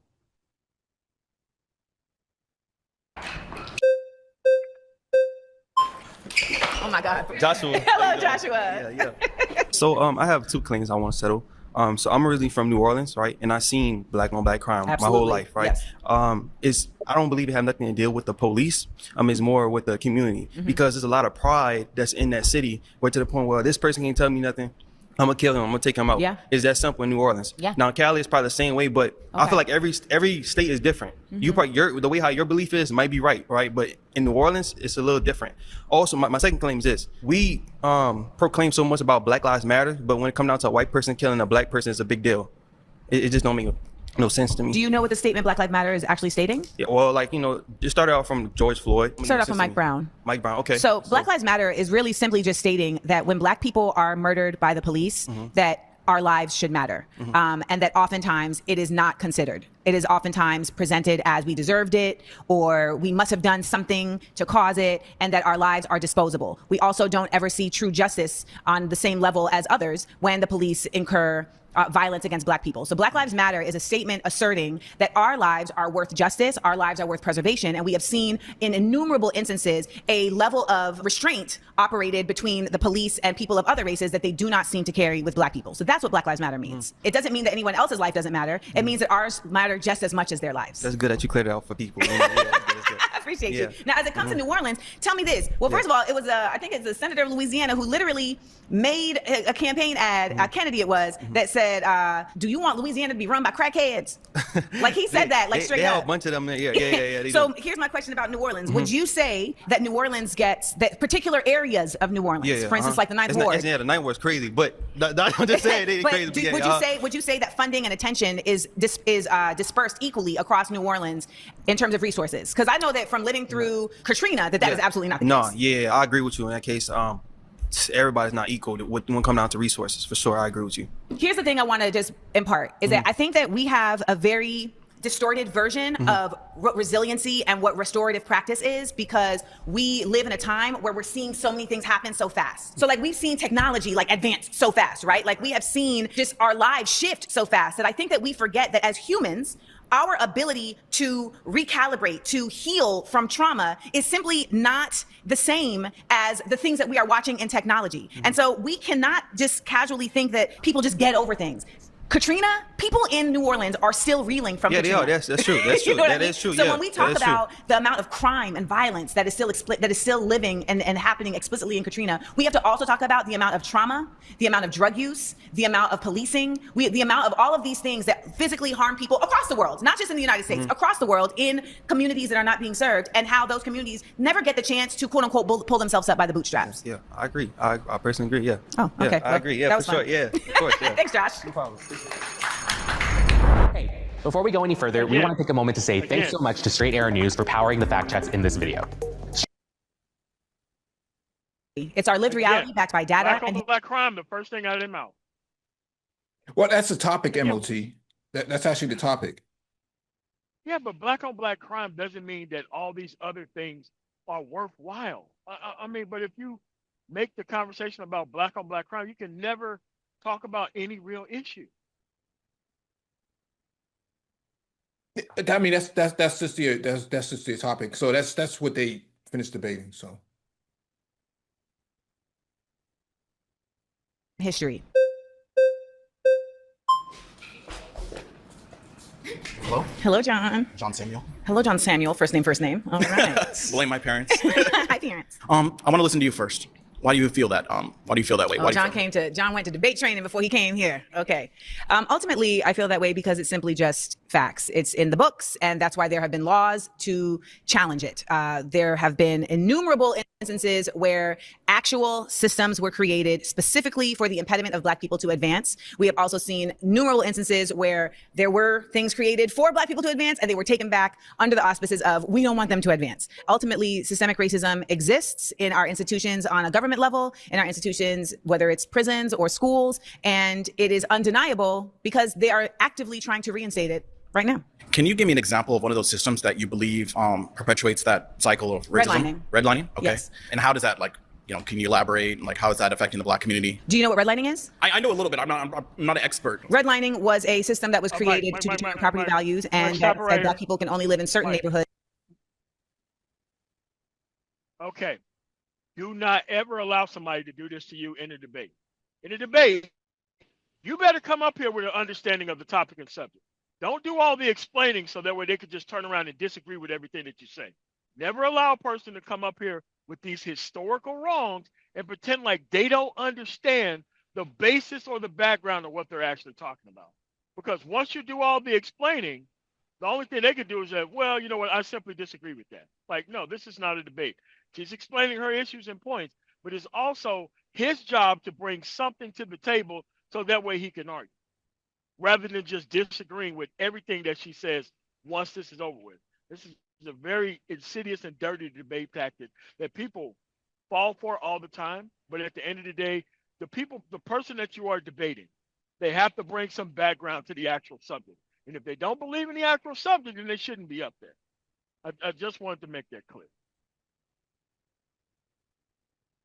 And not in other neighborhoods. And the redlining lowered the property values of those Black neighborhoods by stating that they were more savage, that they were more dangerous, etc. Thus, they were not able to own property that was on a level of par to their white counterparts. There were also many efforts at just simply not allowing Black people to get loans for property, putting them in predatory scenarios where they were being essentially unable to own land. And that inability to own land, but still having to pay out a mortgage, if you will, or a rent, continued to put Black people in a conundrum of not being able to excel at the same economic rate as their white counterparts. What I'm hearing from you, if I'm hearing correctly, is it feels like in the United States that for a while we've kind of established these systems at their foundation and they've continued on and they've continually just oppressed Black people and we haven't dismantled them and we haven't done much to continue to complete the cycle. Is that what I'm hearing correctly? Well, in many of these systems, they have been dismantled maybe in name, but because this country has never dismantled the culture of racism, they end up still living in practice. So we see that, for instance, in the way that the appraisal system works. Now, we saw there was an entire documentary on how appraisals have been also very racist, home appraisals, right? So your ability to sell your house for the value that it deserves. Right. There were a number of homes, particularly in Marin County, California, where Black people had one appraisal when they had their Blackness up. So they had their dashikis hanging, and they had their,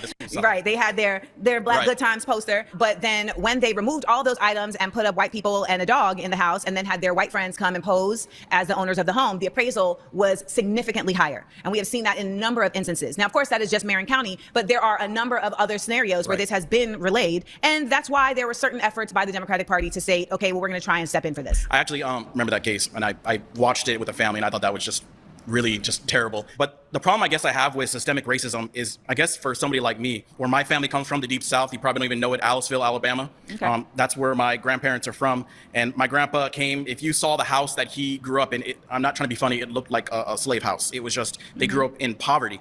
And the fact that he was able to go from that and get the highest rank enlisted in the United States Navy amidst, all these, systems, so to speak, and he was able to buy his own house out in San Diego. He was able to, pass on these things to his son, my dad, and his grandchildren. Now I'm able to get an education. I was able to get my undergrad, my master's, that, the great grandson of enslaved peoples can now say that, educated and can even run for Congress. I don't see how these systems are still in place as they were before, because before I would say you do have a little bit of a foothold. You do have some validity there. But I just think these days when we call it systemic racism, really what we're calling it is those people who may still be in those institutions, those individual people who may actually be racist and hold some racist ideals, who are continuing to perpetuate this.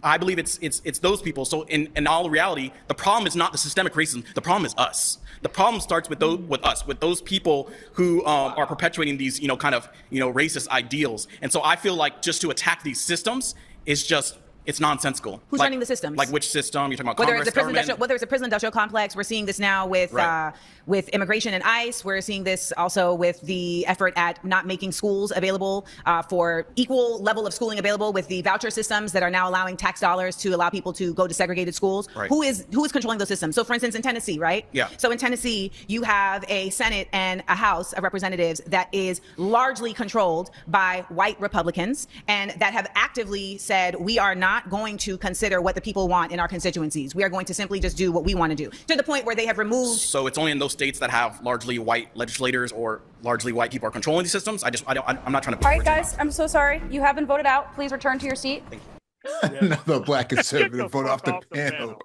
by black conservatives. So they don't even agree on what black conservatism really is. Well, see, that's the whole argument. That's the whole argument here. These black conservatives are not black conservatives. What they are is anti-black people to a large extent. They're pretty much kind of black racists, if for any other term that you might want to lay out there. They've made no points.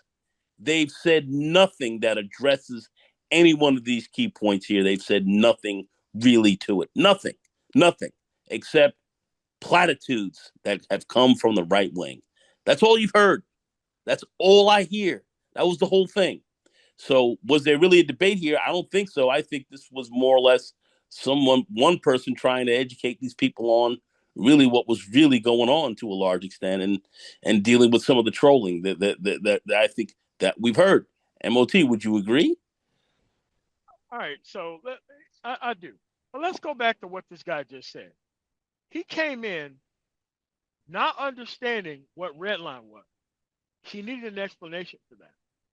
Then he brought up the fact that his father grew up in Alabama, and he used the fact there is no systemic racism because his father went to the Navy, worked his way to some of the highest rank in the Navy, and the fact that he's able to go to school to get his master's or whatever, there is no systemic racism. Do not attack these institutions. What? It's like, dude, and it's like, this is why you put white liberals in front of them and just empty a whole bunch of information on them. Because it's one thing to get an actual black person to explain themselves over and over again. Whites are not going to be nice with explaining shit to you that you should already know. And that's what I like about the tone with whites. When they're talking to you about shit that you should already know, they're not going to be nice about it. Especially when it's something that affects him personally. Because a Destiny would point out that your father growing up in a shack in actual Alabama has nothing to do with historical systemic racism because you can go to school. There are other things that happen between that point and that point. They want the exception to be the rule for them. Yeah. Just like the sister, with the lace front, she thinks that because her father and her relatives were killed by some black people in Chicago, that's indicative of everything else that's going on. So therefore, there is no, so black on black crime has to be solved first before we can solve everything else. Yeah. That's their whole entire. Fix that. Bring my daddy back before we start criticizing white people. Man, fuck out of here. Yeah, and refuse to answer the question. This brother doesn't even realize that the only reason he can do what he did is because black people fought in the 1960s for all of this, right? Yeah. He just ignores all of that. He ignores the civil rights movement. He ignores the voting rights movement. He ignores the labor movement. He ignores all the, public school integration and things like that. He ignores all of that. My So grandfather didn't get his actual VA benefits until like damn near Vietnam, and he served in World War II. What are you talking about? there's an active bill by Senator Warnock to repair the fact that those black people coming out of World War II all the way up into Vietnam did not get the GI benefits that they deserved.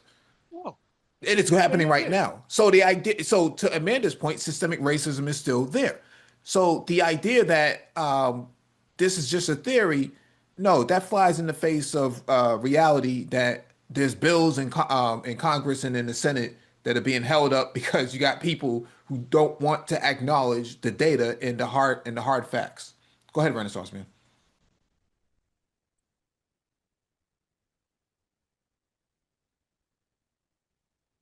RM, are you on mute? Oh, Lord. So to go back to your claim, you basically said something about Tennessee and how they said what exactly. You said they are not in favor of what their people said, or? Yeah, Tennessee has actively said, we're not really listening to our constituency. We're not even going to allow them in the gallery when we're voting on certain issues. So for instance, like when it comes to like guns in the classroom, like the constituency very largely said, we do not want guns in the classroom. And they were like, well, we don't care. We're going to do it anyway. We've also seen them actively silence members of the House of Representatives who are black and not silence someone who is doing the exact same action who is a white woman, Gloria. Shout out to the Justins. You are right, actually, on this aspect. I did actually remember a time where 2 black Democrats, I believe, were actually not allowed to speak. And that was interesting. And I found that really insane, considering they're representatives of the state. Yeah.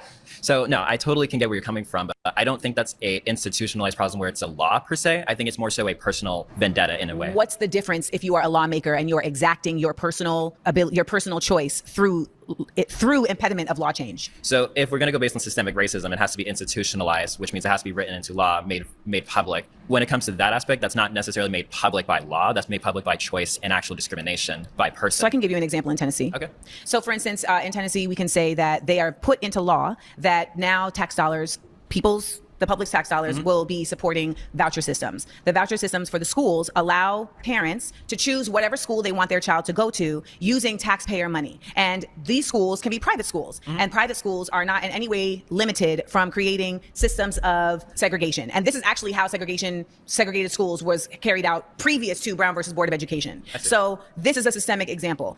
We also can acknowledge that systemic examples come from not always it being written into law. And I think that is a real straw man argument for the way that a lot of colorblind racism is carried out in the United States. And what happens when we do that is we ignore the fact that most of the people making the laws are not going to put their racism on the books. Oh, that's true. Obviously not going to put it on the books. But when it comes to the Civil Rights Acts of 1964, then you also want to talk about the one in 1968. They did actually give more fair housing equality. That was the goal. Yeah, that's true. But you see, that's the thing. It's like so that's a difficult part of not changing a culture. You can change the law all day, but as Martin Luther King Jr., as the Dr. Reverend Martin Luther King Jr. talks about in his final book, he says, I feel like I integrated my people into a burning house because he understood America to be a place of morality. Well, when it came back to even back in the 1960s, like Lyndon B. Johnson actually proposed many systems in place where he actually people still got lynched. Well, I can't really say that's a systemic problem. That's definitely a personal heart problem. Those are more people's individual choices against someone else. But when it came down to, if the system that's in place does not incarcerate those people or create any repercussions for those actions, then it is systemic. Well, because when you don't allow for there to be repercussions for harmful behaviors of the people, you're literally saying our system is okay with this. So that's what Black Lives Matter is about, right? Saying like, okay, if police are going to act in this way, well, there should at least be fair repercussions across all people that they're doing this to, and they're not carrying out those repercussions for Black people. Why? And so the system is supporting this personal point of view that you're talking about, and that's what makes it also systemic, along with the fact that we know for a fact that the number of Black people incarcerated is greater per capita than white people. We know that Black people are having longer sentences for the same crimes than white people. That's not me making that up. Like, that is actual data. Right, so pause. Systemic is real. Pause. You've been voted out by the majority. Please return to your What in the fuck is going on, man? Okay, let's start this off. He starts off by not understanding systemic racism, by trying to bring up a point that's still happening, that's actually systemic, like not allowing people to talk. And it's like the whole thing is intellectual dishonesty. All points come from intellectual dishonesty or deliberate misrepresentation of history. And you have to catch them up to speed while they try these little in and out gotcha moments. It's like, no, you have to know the background of these things while you're here. not explain what it is and then disregard the explanation and then try to gotcha them. Like, well, that's not it. I'm like, well, systemic means ongoing, and not having a voice is ongoing. And then try to pretend that he don't understand what systemic racism is after giving an example of it and heard an explanation. It's nuts. A lot of these people just don't even have the facts. They came up here woefully unprepared and wanted to run these talking points. That's the whole thing behind, that's the whole obscenity behind what we're looking at here and why this is necessary to be seen.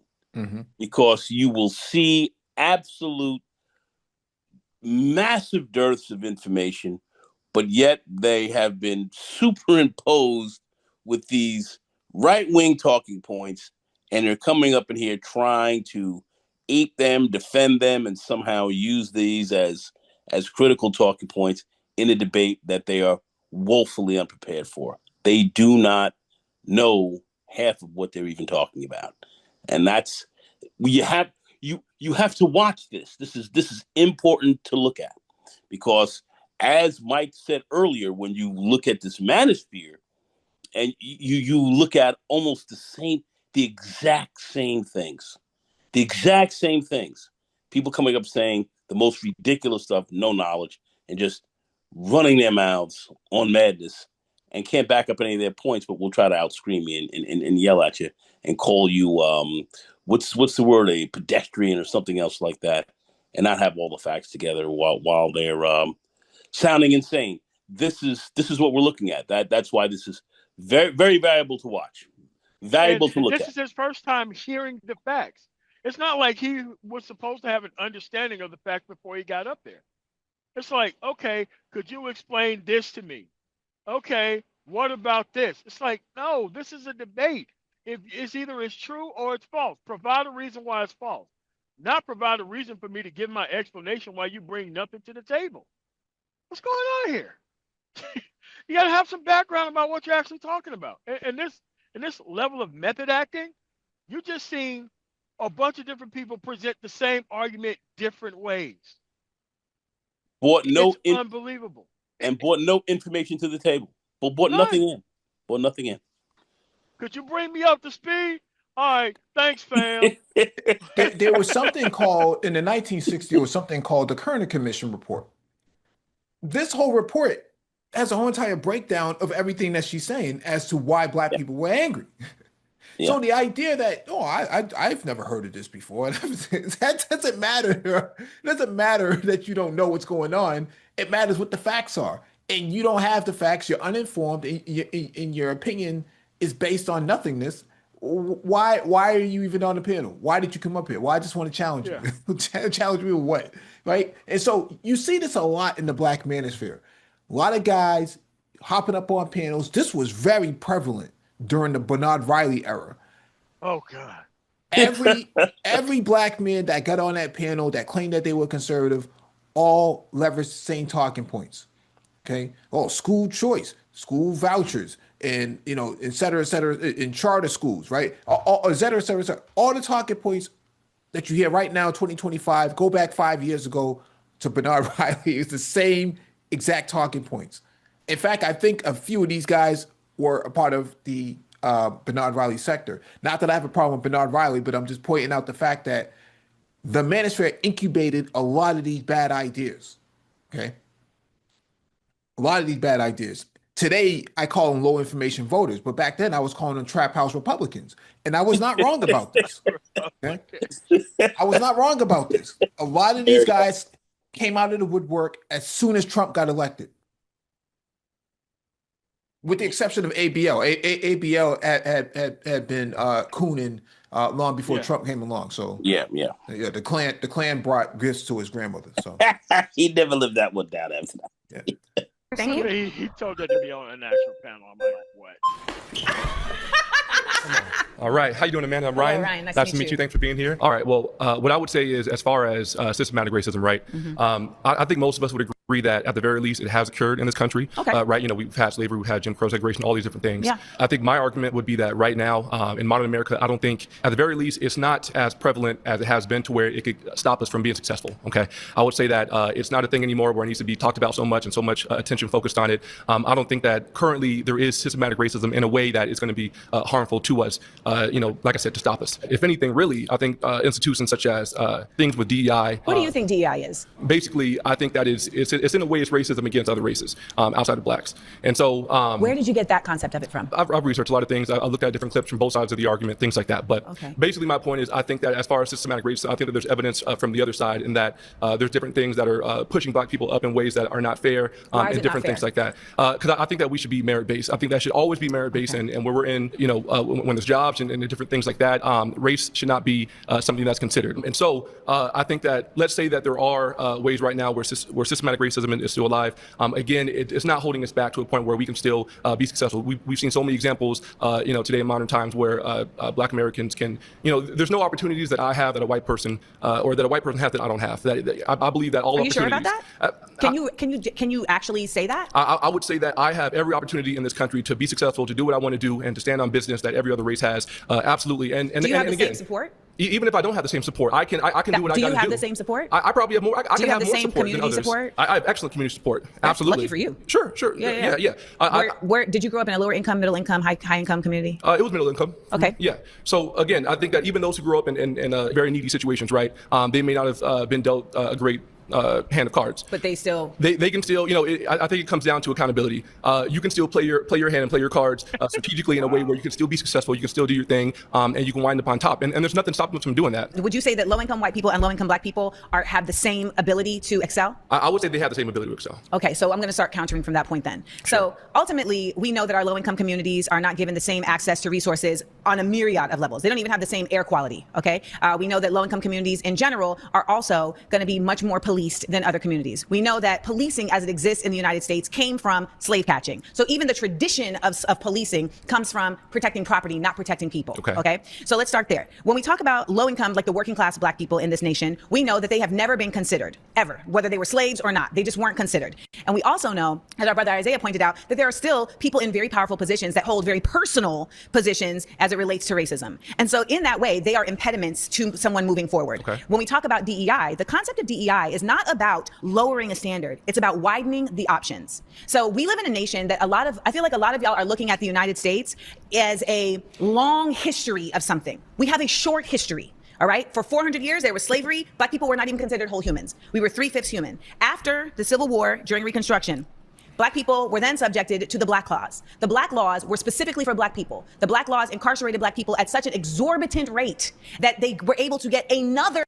slave labor force through the 13th Amendment, because you had Black people that were serving entire life, like months-long, years-long sentences for jaywalking. So when we look at these things, we act as if, well, why can't we just get over that? That's 2 generations previous, okay? So if a father in the early 1900s was incarcerated for 2 years, how do you think that would impede their family from being able to grow, right? Sure. Now you're affecting the ability for their children to have 2 parents in the home. You also now have a mother who's like incredibly stressed and may have to always be working, so she's not able to parent, etc. We also know that there is a continued effort in this nation to not have Black people know the history of this nation. Like our good sis here was talking about, like, we have resilience, but this nation actively works systemically to keep that from us, right? We look in Florida at the laws that they're passing to not allow education about our past. And we know that if we don't know where we came from, how can we know where we're going? Sure, okay. All right, I'm so sorry. I'm sorry. All good. That's flags. Yeah. Yo, what is going on Get here, man? off the panel. What is going on here, man? Well, I have, you know, opportunities to be successful. Why do Black conservatives always individualize achievement? Like, I don't understand that. Like, They look like the short dude from the Armor All bottle, man. They come in to like defend against any criticism of the system, dude. Because that's the only argument that they have. They cannot talk about this systemically. They have to look at it individually and say, look at my one example. Why doesn't everybody else do exactly as I have? But they That's completely a doctor. How come everybody ain't a doctor? but they completely ignore Jim Crow. Jim Crow lasted a long time, man. That's the reason why you had the civil rights movement, right? And so a hell of a lot longer than the actual war itself. Yeah. That's what I'm saying. Like, they don't even talk about Rutherford Hayes and Rutherford B. Hayes, yeah. the decision back then. And so when I hear these guys get on a panel, to be a Black conservative is to be devoid devoid of history. That's it. Yes. Just get up on a panel, make up. Well, I've researched, systemic race, DEI, and I looked at it from both angles. What are you talking about? What do you like? When you hire military veterans, right, who also have disabilities, which is called Wounded Warriors, right? There's a whole program behind this, right? Wounded Warriors is a DEI program, but you don't hear them making that argument against Wounded Warriors, right? You don't hear them making the argument against hiring military veterans, right? It's only about Black people. I just don't think that race should be utilized.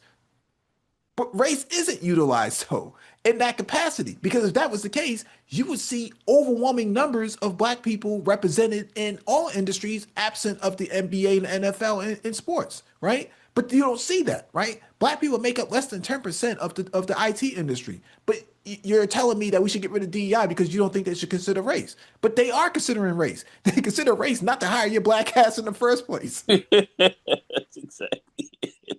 But he acted like everything was equitable until DEI came along and forced these people to solve a problem that wasn't there. Like, what are you talking about?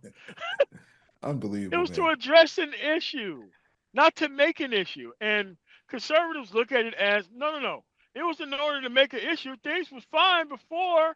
We didn't see your Black ass around at all. Things were fine until we had to hire your ass. And that's when things became a problem. When we had to look at you. It's like, what on earth? What is going on here? Oh, boy. All right, last one. A willful misunderstanding of history to be brought up to speed just so that way they can make their little chip shot points. This is easy. They're all doing the same thing. In different ways slightly, but they're all doing the same thing.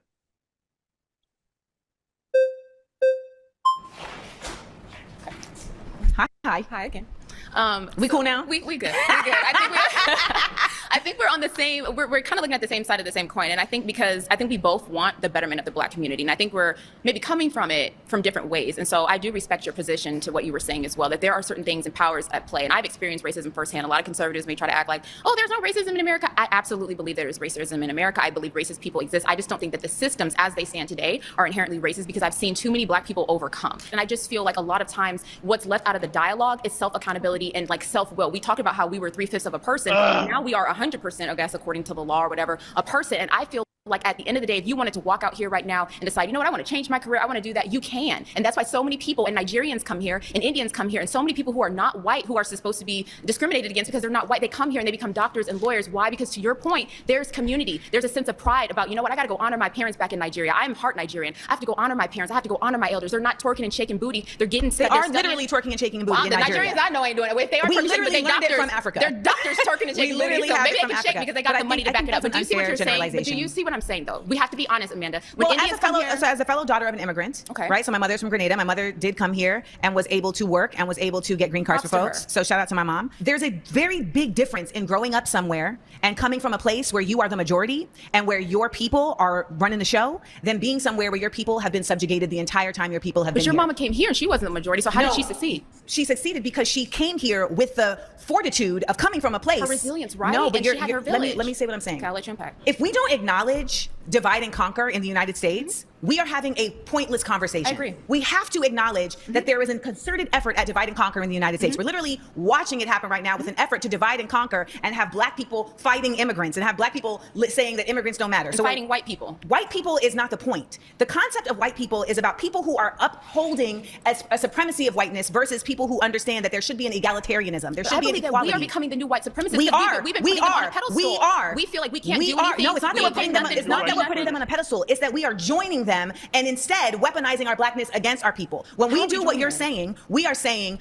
I am better because I figured it out, and so you're the problem because you didn't figure But it Amanda, out. what about if I believe that the American dream is, I have a right to that as well? Is that me joining white people, or is that me saying, you know what, I What's want the a life for American my dream? The American dream for me, because it may look different from other people. Some people it's a ball shake. For me, I want my kids to grow up in a wonderful neighborhood. I want them to go to college. I want to have a 401k. I want to do this. I want to do that. So I feel like a lot of times in the Black community, we associate anything that's right or that's just or that's striving forward with whiteness. So when you say that we're it's working not with that it's them, whiteness, it's capitalism. And I think that's what we have to understand the difference of. The concept of capitalism always is grounded in exploitation. but Amanda, we're sitting here benefiting from capitalism, and you know that because you would. I understand that we are benefiting. I understand that we are benefiting from capitalism, but I also understand that we would have other people and a majority of people benefit if we were not solely capitalist. That is what it means to be a Black radical. It's to understand that I can benefit as well as others. So Amanda, what is your solution then? Because we know that capitalism benefits us. The people are coming My here every solution is day. what I continue to say. We need to have coalition building across cultural differences, across ethnicities, across classes. And that includes collaborating with white people. I've never said it didn't. But I this think a lot of obsession with white people fails to acknowledge the fact that there are people who benefit from white supremacy. But we live in America, Let me finish Amanda. my point. Go There ahead. are people who benefit from white supremacy that do not identify themselves as white. They don't consider that to be the most important element of their identity because they understand that at the end of the day, we need to see each other as humans that all deserve a right to exist. Exactly. We all deserve a right to exist, and I shouldn't have to earn my right to exist. And Yeah, that but is what what makes capitalism you think does. that you have to earn it? That's what I'm That is saying. what Like, I this don't feel nation that is. way. You do have to earn it. You don't have to earn Yes, it. you do. You're That in is why we are America, Amanda. criminalizing the poor. We are criminalizing the poor on a regular basis. How so? How so? Because we're not even allowing for a wage to happen to allow people to get out of poverty. We are seeing inflation grow. We both have people in our family that have done it, so we can't. No, we have say not that. had people that are done it. My mother came to America with an entire nursing degree. I can't say, oh, well, my mother did it. Why can't you? Because my mama mother was pregnant at 19 from the south side of Chicago with no degree and still made good something for your herself. mom. That's what But I'm this is saying. the thing. So we can't your do mom it. It's not. The question isn't whether or not some people can do it. The question and the reality is that it is not available to everyone in an equal way. And that's unfortunate, man, but you know we live in a It's broken not a matter- society. I went to well, then Nigeria that's and what they're we're having the same talking problems, and about. there's a bunch But of we're black talking people that are about it's running a broken Nigeria. society. But it's the same thing in But Nigeria. and Nigeria there's is a black broken people society, with black whereas people in Burkina power. Faso is not. Burkina Faso is not. That's time. My final claim is Black conservatism fails to meet the needs of the working class. Wait, Mike, can you stop? Yeah, so this one, Amanda, she kind of hit on it, but she didn't drive it home like I would have, in the sense of, she said my mom came here with a nursing degree. I think that's one of the things that's kind of missed when you start talking about the Black immigrant discussion is if you're talking about people who are coming here educated or coming from families who have wealth resources or are wealthy in their home country, that's obviously going to lead to a different background, different outcome. And even then, sometimes it still doesn't work because I've seen people where, their degree is not honored in the country that they came from. So, they kind of end up either having to go to school again or like working a lower level job than really what they're qualified for, just to operate through the society. So that's one of the things that she kind of talked about it, but she didn't hit on it. The other thing too, that she kind of didn't drive it home, but she hit on it was the idea of the exception. Like, the previous speaker really hung her hat on the fact that, I did it, or I know someone that came from, an adverse circumstance. Therefore, something must not be, there can't be anything wrong with the system. And I'm kind of like, like if you go back, there's a book called Black Fortunes. Like the first Black millionaire in America happens in like the late 1800s. So I'm like, should people say, oh, we had a Black millionaire then, so ignore all the things that are going on around there? I mean, the logic of it just it's so much of it is hinging on, like I said, an exception or a small group of people.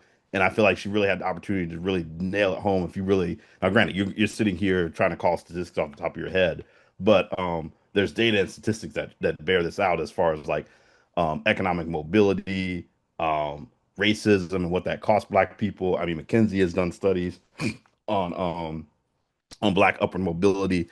So I feel like she touched on it, but she could have really drove it home on those 2 points in talking in this previous argument. Okay, talk to me. So I think Black conservatives, we're the ones who really want the best for working people. I think we're the ones, like a lot of the liberals, a lot of the leftists, they wanted to do things like office work. They wanted to go reparations, try to get things from the government and get handouts. We say, hey, go out there and work. Go out there and get these jobs that are available. Work with your hands, do skilled trades. That's where a lot of us talk about, skilled trades. So working class, that's really a Black conservative thing, in my humble opinion. I would would beg to disagree. I think that would be true if Black conservatism also created pathways for people to get those jobs and also to be able to challenge the corporations that are using their labor, that are stealing from them and not impeding them from having a union. So for instance, like in the South, right? I just left North Carolina where I met with the USSS, the Union of Southern Service Workers. This is an unofficial union of individuals who work at places like Waffle House, at Food Lion, etc. And their unofficial union is unofficial because the conservatives in that state will not allow for them to be officialized. Legitimized. Legitimized. There you go. I got you. It will not allow for them to be legitimized because then they would be able to push back legitimately on the corporations to get fair wages, right? So like someone was telling me in this organization that she was in Baltimore getting $15.25 as a minimum wage. And then when she moved just one state away, she was now only getting $7.25 for minimum wage, but the cost of living was the same for her. So when we talk about, you know, the effort of saying go out and get these jobs and get these trades, et cetera, I think that is valid, but I think that the impediments by leveling up corporations and by pouring into the effort of corporations to keep billionaires, as Black conservatives, you are actually cutting off the ability for those people to excel. Okay, I understand your point, but a lot of us are more about being self-sufficient. So the South, a friend of mine down there, King Randall, has a school for boys. He's 22 years old. He has a bunch of kids. Look at what he's teaching them physical skills they can do. Okay, being a mechanic, working on your car, working on your house, doing things with your hands. So you don't got to worry about corporations. You could be your own man. You could be your own woman. And also, didn't you also say earlier that you're against unions? But are you for them now? I never said that. Also, you're for unions. Absolutely. So when the unions keep Black folks out, you're for that as well? Because that's traditionally what they've done, keep Black folks out, correct? Obviously, I am not for that. The reality is that unions have definitely in the beginning kept Black folks out. And the reason why they were keeping Black folks out is because after the Civil War, when there was Reconstruction, you had all these Black people that had been used with free labor and they had skills, right? Whether they were a blacksmith or a carpenter or whatever. However, they could not get jobs because the white people who now had to fend for themselves, if you will, because they didn't have slaves, they had to go and learn all these trades. Right. And so they actively kept Black people out of those jobs. And then what they would do is that when they would, as a union, say, we're going on strike, the Black people would be like, well, we'll work because they won't let us in their union anyway. And then when they would go and actually get those jobs that the people were on strike for, they would hang them. They would lynch them. So yes, these are real things that have taken place. But we keep having these conversations where we acknowledge the past when it's convenient, and then we only say in the present when it's convenient. So you can't simultaneously say, well, everybody's fine now and there's no systemic racism at the same time as stating that there are unions that are racist and unions that aren't racist. Ultimately, there is racism in the United States. It is deeply embedded. We have seen it in a myriad of examples, even just yesterday or today. And Black conservatives are working against the working class because they are actively placing their vision, their ideology of Black excellence in economics solely. Well, there is racism and in individual economics. And I think that's really the big difference of what we're talking about right now. You're talking about every man for themselves. Every man for themselves. No, I don't say that. Oh, you I say that we have to be individual as people, as Black people, but still get all of us on the same page. My friend's at school, he's not just looking out for himself, looking for all these kids as well. So it's like, okay, I bring myself up and then bring everybody else up rather than relying upon the corporations and white people to lift this up. That's where we come from. So I think there's a difference between relying on and acknowledging that there are impediments of. And I want to acknowledge the reality that we keep seeming to bump up against, which is that everybody has equal ability, and they don't. Everybody doesn't have the same impediments. So, for instance,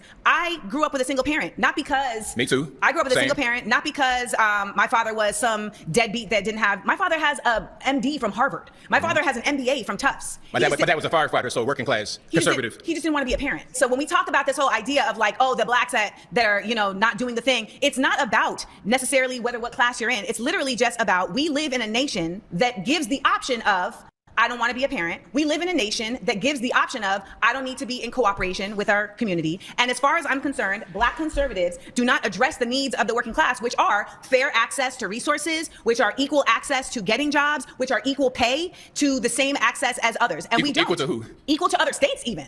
Like there's no reality where you can say that the same amount of white people are working low wage jobs per capita as Black people. A lot of the reason is because there's such a disparate incarceration of Black people that it impedes their ability to get higher level education as well as higher level employment because we know about disenfranchisement.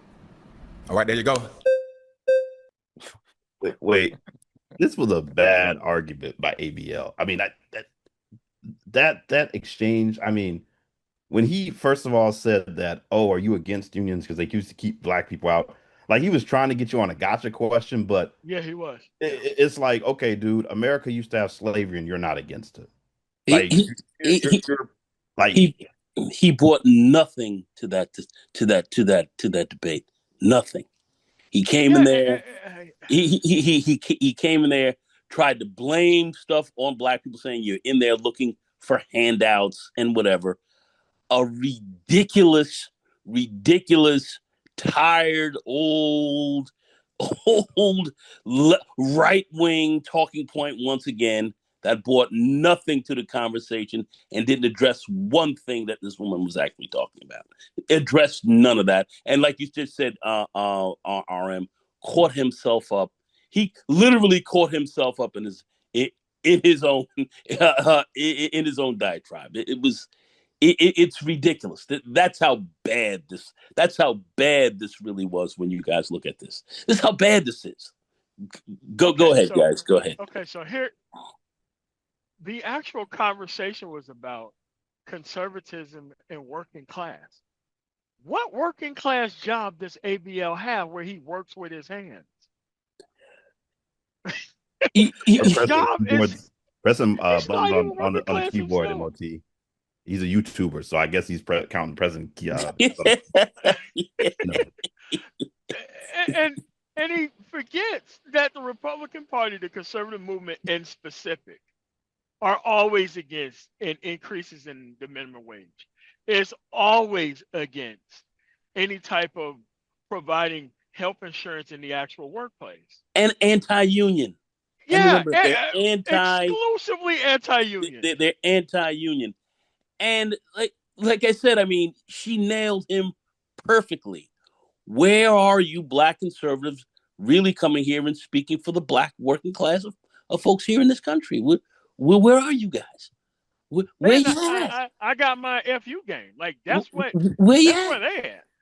That's like this is probably the biggest collection of black conservatives I've ever seen, and they all think things that are different about black conservatives. and it comes down to you're looking for handouts. What type of handouts are you even talking about? I mean, it's getting it out the mud. One person's successful. You all should be successful. It's crazy. It's like, what's going on? It's just a crazy argument. These guys brought nothing to the table. Nothing. Zero. No, the other thing I was going to say too, Mike, with ABL and in his whole exchange was he brought up the whole King Randall situation, which Roland Martin addressed some of this because he was talking about King Randall had a school, and Roland Martin did a video addressing the fact that they were closing down oh gosh, I can't remember the name of the program. The Job Corps program. Yeah, Jobs Corps. Yeah, and you know, he was out there complaining about it, like, oh, you know, this is getting closed down, and you know, trying to get attention, but he never really called out Republicans, you know, for it. He just kind of, you know, played it off, and he plays this whole game of, oh, yo, self-reliance, independence, you know. So that angle was never really brought up when he brought up the whole King Randall thing. People just kind of like to bring it up of, oh, he started a school and he's teaching kids things, which, you know, that's, I mean, you know, it's not a bad thing, but, you know, it's not exactly a revolutionary idea. It's not something that people haven't done before. But the other thing is they keep going back to, oh, reliance on government, like completely overlooking the fact that people pay taxes to government. So, like, it's not like you're sitting here not paying taxes. It's this weird idea that, oh, you expect services for something that you pay into, and that, you know, everyone kind of acknowledges that provides services. Somehow people are shamed for that. At least, you know, black conservatives try to shame the black community for that, you know, but then don't go and shame, you know, wealthy people like Elon Musk for, you know, the contracts he gets from the federal government that literally built this guy's wealth. You don't hear that rhetoric from them. It's you hear it targeted towards one community. Yeah, let's finish playing this. Hi, Layla. Nice to meet you. Nice I'm to meet Layla. you. I would actually argue that the black working class is failing themselves. Wouldn't you agree that, you know, in order to get a job, in order to qualify for a certain position and an education system at a job, wouldn't you argue that it should be based off of qualifications and not your race or identity? I've never argued that. I've never argued that. Well, That's not I the know that case. you were saying that you would argue that it should be equal, right? So you're saying that there should be black Americans in education systems, in jobs, but wouldn't you argue that they should be qualified for those positions and not just placed there because of their skin color? I've never disapproved that. Okay, so let's That's say... not what DEI is. Okay. Do you know that? Well, I'm not talking about DEI right now. Well, because you're suggesting that I suggested that somebody should get a job just because they're black. And I've never asserted anything like that. I mean, I understand that you may not say that exactly, but a lot of the things are, you know, they're pointing to that. No, it's not pointing to that. And so that is that. I need to clear this up because Okay. it's a really important point. Okay. We live in a nation that has actively pedestaled white people. Can we all agree on that? That we In the past, we can't. in the Okay, past, in the but past, not currently, in the past. but not currently. So, okay, fair. Okay, so how many black people are a part of this administration's cabinet? I'm not sure. Can you tell me? Can you fill me in? Zero. Who? So seems like there may be a couple. That's not a cabinet. I don't know. Scott Turner. Okay. So we got, there are. So we got two. So there are. So we got two. Can we got two. also? We got two. So back to your point, DEI is about expanding. Oh yes. Okay. Not lowering credibility. Okay. So if we have a system that has very actively said these particular people are the best people simply because of their race, DEI said, or their gender. Okay. Because DEI mostly leveled up white women. Okay. So it would be incorrect if it's, if we're pointing toward this, a majority of race is qualified because of the skin, the base of the skin. Absolutely. Yeah. Whether they're white, black. I mean, race is fake anyway. Now, I do want to touch on a point that you did mention earlier, that you would argue that, black people have less opportunities in America. I do not agree with that. I have not had, First of all, you're a light-skinned woman. And so are you. Yes. And you're doing great for yourself. Yes, and so colorism really does serve us. I do want to say, why do you think that is, though? Why do you think that? Do you think it's just based off the color of our skin, or do you think it's based off of the reputation that black people make for themselves? What reputation are black people making for themselves? What would you argue? Because, I mean, when I look at... Who makes the reputation for black people? Let's look at music, for example. We already had this conversation with somebody else. Well, we're going to have it again. Most of the people that... Oh, are we? Most of the people... I'm going to shut it down right now and let you know that the reality is that when you come to black music, for you to say most of the people, you've already lost the argument. Am I right? There is no most of the people with black people because you haven't heard of all of black music. Most of the music that is, let's say, maybe exalted or shown by the media, right? And who controls those systems? It defiles black Americans. But who's putting it out there? We are. Black people. We're the ones putting it out there. Actually, the distribution systems that are putting them out there are owned by white people. Who listens to them? Because I can bet you, most of my friends, my black friends that are not conservative, they listen to that music that defiles their bodies. That talks about black on black crime and everybody else. But if we don't acknowledge that they are not in the same way pursuing white voices talking about the same thing, even though they are, we simply like to start at the branches of a tree and not at the root. We have to understand that the media is king. Okay, media is king, and media does not favor conservatism. I can tell you that right now. I mean, look at the protests right now in Los Angeles. Depending on who is in office, media does favor them. I mean, we have Trump in office right now, and media is not favoring Trump at all. Media is absolutely not favoring Trump in certain spaces because Trump is also not favoring that particular type of media. But it depends on the day, and we have to acknowledge that regardless of whether you talk conservatism or not, media has never favored black people at any point. All right, guys, that's time. You've been voted out. Thank you. Another one voted out. Like, I don't understand how. I just don't get these people.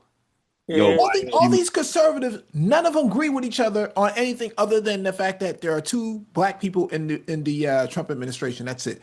When it comes to everything else, none of them agree on what conservatism is or what the conservative reality is supposed to be. I don't, Being a black conservative is a disingenuous argument. And that's what it starts off with, disingenuousness. And then you make the other person explain their point of view why you don't bring any type of facts to the table. You've seen the same iteration of this conversation. It's nothing but a method actor. That's it. That's all it is. She missed a layup here, though. When they started talking about like qualifications and jobs, and they started talking about the administration, she should have brought up Hegseth and Robert Kennedy and all these people who were Matt Gaetz, who they wanted to put in the administration, who people couldn't even get the votes for. Kash Patel, Tulsi, like all these people who, like, that's what the Trump administration has done. Like, these people say, oh, she tried to insinuate that people want people to get a job just because of, their race. But I'm like, what are we seeing in the Trump administration? None of it makes sense, and then they try to say, oh, well, that's what DEI was. And it's like, no, like, what you're really trying to look at, like, nobody was getting a role just because they were black. At best, what you were trying to do was trying to ensure that there was equality in the interview pool, and that barriers that may be there would be removed. But, that's the misnomer that these people try to go and sort of push with affirmative action or any sort of program, is that, oh, well, you're just putting unqualified people in these positions while completely ignoring the administration that's putting unqualified people in all sorts of positions. And that's all they put in, was a bunch of unqualified people in those positions. This is the DEI administration, literally to a man and woman as well. But none of that gets addressed. Yeah. But like I say, once again, there's no such thing as a black conservative as we see it from their perspective. True black conservatives is something totally different. These are not black conservatives. You have a Black Caucus reality. weren't conservative. Yeah, you have a reality TV show host in charge of the Department of Transportation right now. No one's talking about that. No one's talking about how unqualified this person is and got the role anyways, right? So the perspective that Black conservatives fail to address the needs of the working class is absolutely true, because the idea here is to decouple Black people from the federal government while allowing white corporations or white people in their corporations to completely depend upon the government for billions and billions of dollars. Halliburton, anyone? And Dick Cheney? Does anybody talk about Arnold Defense? A small family-owned military defense contractor making millions of dollars off the federal government? Does anybody talk about, Mack Truck, the defense sector, Mack Truck, making defense equipment for the U.S. military? Nobody talks about this, though. No one talks about, what do you call it? Lockheed and Boeing, right? No one talks about how all these corporations, all these white folks, and all these, subcontractors and whatnot have made millions and millions of dollars. Their whole entire generational wealth was built off of depending on the government. And you won't want government exclusively. Yeah, and you don't want Black people to have any sort of stake in this at all. That they should just, go find a trade or something.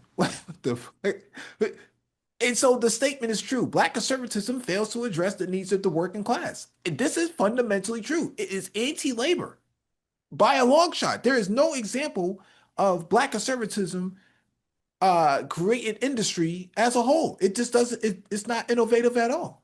It's talking point based. Let me it's absolutely useless. They're absolutely useless.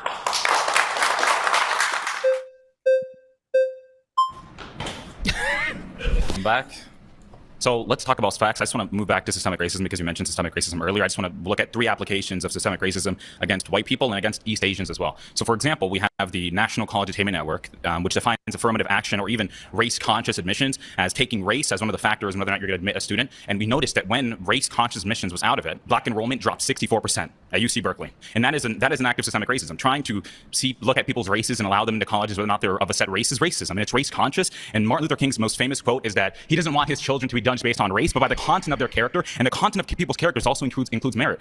We have another example of systemic racism. Burgess Owens, he's a representative out of Utah. He's a Black Republican representative. He called out the MIT president for having Black-only dormitories. I mean, what does that mean? Why are we trying to segregate each other and say that Black people feel safer amongst Black people? And the truth is, they're actually more in danger when they're around Black people. And that's unfortunate. It's sad that I'm saying this, but it's the case, and I have to say it because it's true, okay? Black people are killing each other at a vast, crazy rate. Black men rapping about it. It's savagery. It's barbaric, and we shouldn't be doing it as a people. We should try to get more Ben Carsons. Ben Carson's cousins were murdered when he was younger, but his mother came to him and gave him a book and told Ben Carson to read and study so to not be like his cousins. And Ben Carson separated 2 twins at the back of the head, and he's known as one of the best renowned neurologists or neuroscientists that we've ever seen, right? Ben Carson said that slaves were immigrants. Well, they were brought here to the United States, and many of them were slaves, and we know that to be a fact. What is the difference between someone being an immigrant and being a stolen person? I mean, I understand that many people were stolen here, but 90% of historians agree that slavery would have not been possible if Black slave owners within Africa didn't sell off their people. White people didn't show up and just start stealing people. They didn't do that. That's not how that worked. They literally did that. But they didn't. They worked with Black owners and the Arabs. Literally did that. And Arabs did that as well. And I think it's very important. And I think it's important to note that there is an oversimplification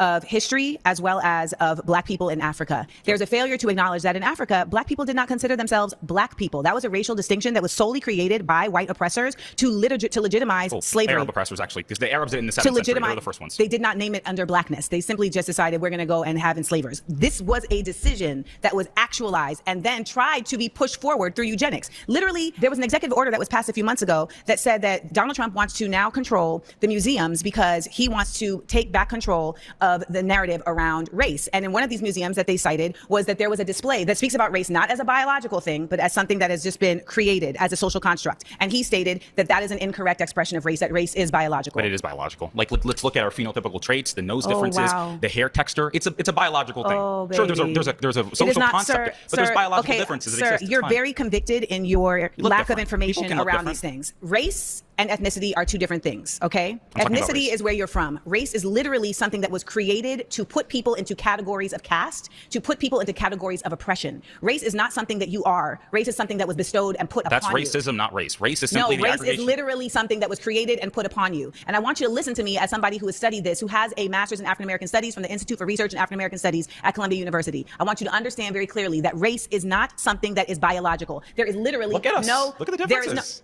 There is many differences that are equated to ours that And has they're nothing not to do with biological? race. Melanin That has nothing to do content is with not race. biological at so all? if you have a black parent and you have a white parent, and now you come out looking white, how is that a biological But most- proof of most your of them- race? most of them There's come no out most of them. having Stop, curly hair. stop. There's no most of them. You do not Mixed have race? anything to You're prove mixed that. race, too. I am not mixed race. My mother is black and my father is black. Well, my father is also considered black, but he's very much has a lot of European DNA. And You know what I think? I think that you are at a phase of your learning where you are a contrarian. And I look forward to seeing your development because I have a feeling that you're actually going to flip the script eventually because you are somebody that definitely is grounded in wanting to learn facts and wanting to learn the truths of things. However, you're currently still stuck in an indoctrinated space that is tricking you into thinking that you are something that you are not. You are a black person who is literally having to receive the result of racism, but ultimately you are of an ethnicity that has thrived in spite of it. And that is where we really exist from. And that is where our resilience comes from in spite of systemic racism. I think our resilience is happening now. I think growing, understanding the real problems, not going out and trying to protest against. You guys don't ever do this. KTS. You Dre, guys don't ever do that. KTS Who is you guys? Members of the black community that want to hold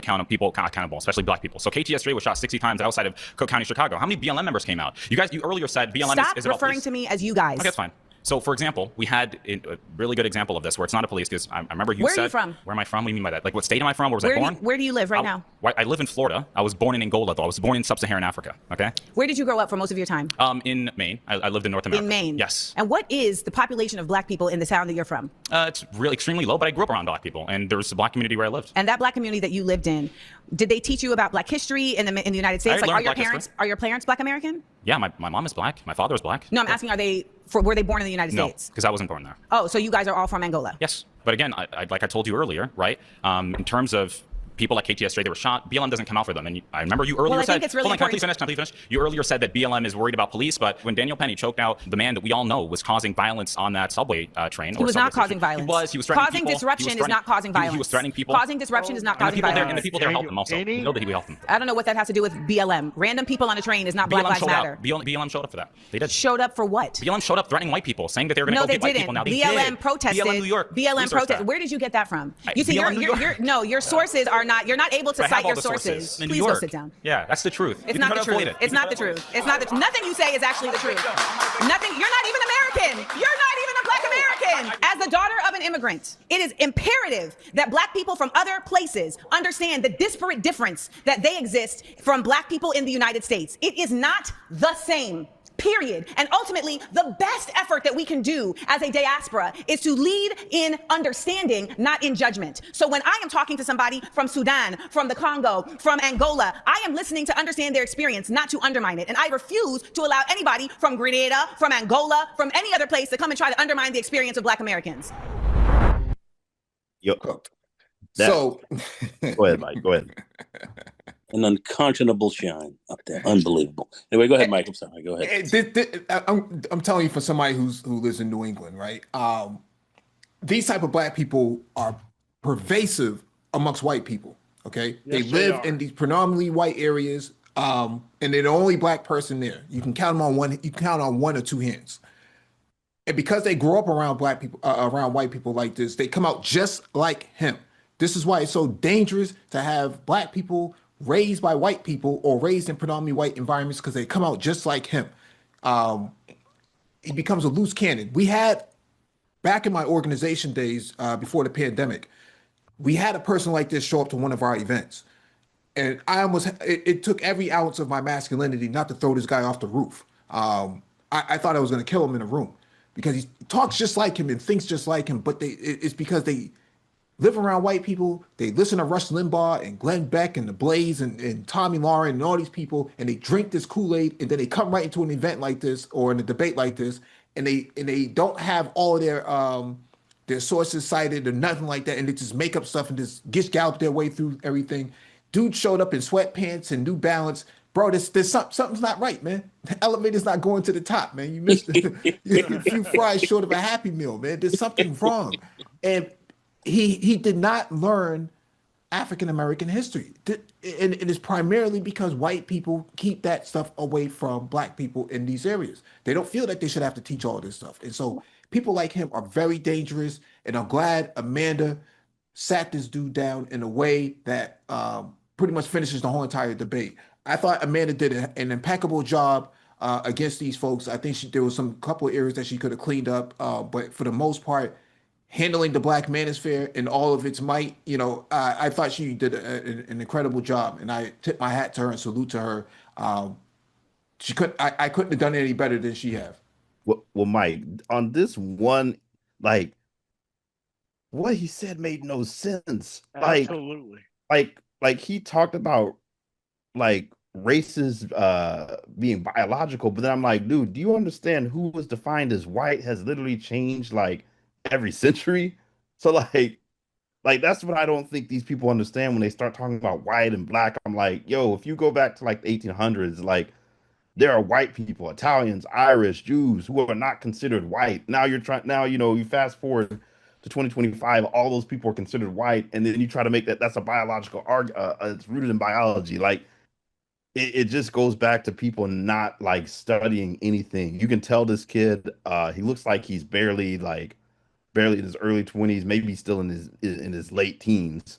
Um, you can just tell he's been absorbed into that sort of like debate bro type of culture that goes on the internet, and you can tell he hasn't read. Like that's the thing you can tell. Like people like ABL, all these people, you can tell they can go back and forth on very surface level points, but if you start like really drilling down into historical events and history and knowledge and really like diving deep into scholars and ideology, these people they just sink because you can just tell they haven't done the work. It's very surface level.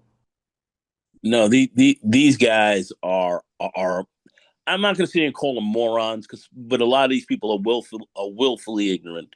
They are very they are very anti-black themselves. They're very racist amongst themselves.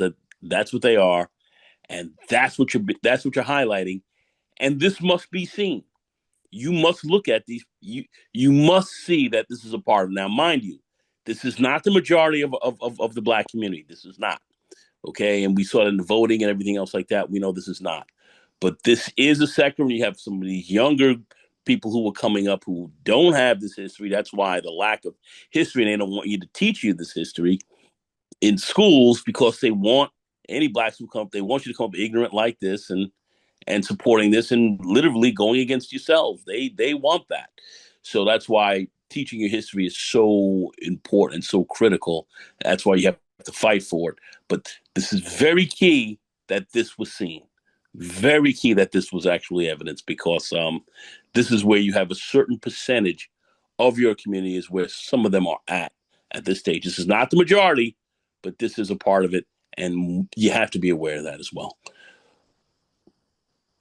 Yeah, but what you ultimately have to understand that this is a method acting thing. It is not about being historically cogent. It is about, let me ask you about your opinions on all of these things. Then I'm just going to sidestep and ignore that history and just right wing talking point my way through stuff. And everything is about, we don't deserve equitable treatment because there's black on black crime. And it's like, well, if we take more accountability, it's like the government is supposed to be more accountable than its citizens. You can't just say accountability when it's people, but don't say accountability when it's the police. I mean, they understand what the equitable thing is. This is why I say with black conservatives, yeah, just put white conservatives in front of them and just let them just get destroyed with a whole bunch of information that they can't refute. There is no real reason to have any discussion with a black conservative. It doesn't matter whether it's Rashad Ritchie, doesn't matter whether it's Clay Kane, doesn't matter where they show up at. They show up with no information. They do that hook, line, and sinker smile and try to buck dance their way through conversation. But no one says that a different group of people should be over policed more. Okay, whites shoot up schools and hospitals and movie theaters more than any other group. Is anybody talking about putting additional security or actual things there to over-police white people? Of course not. They would never say that. But at the end of the day, they would say it for black people. And that's the problem. It is so easy and transparent to see. It's crazy. They all did the same thing. Nuts.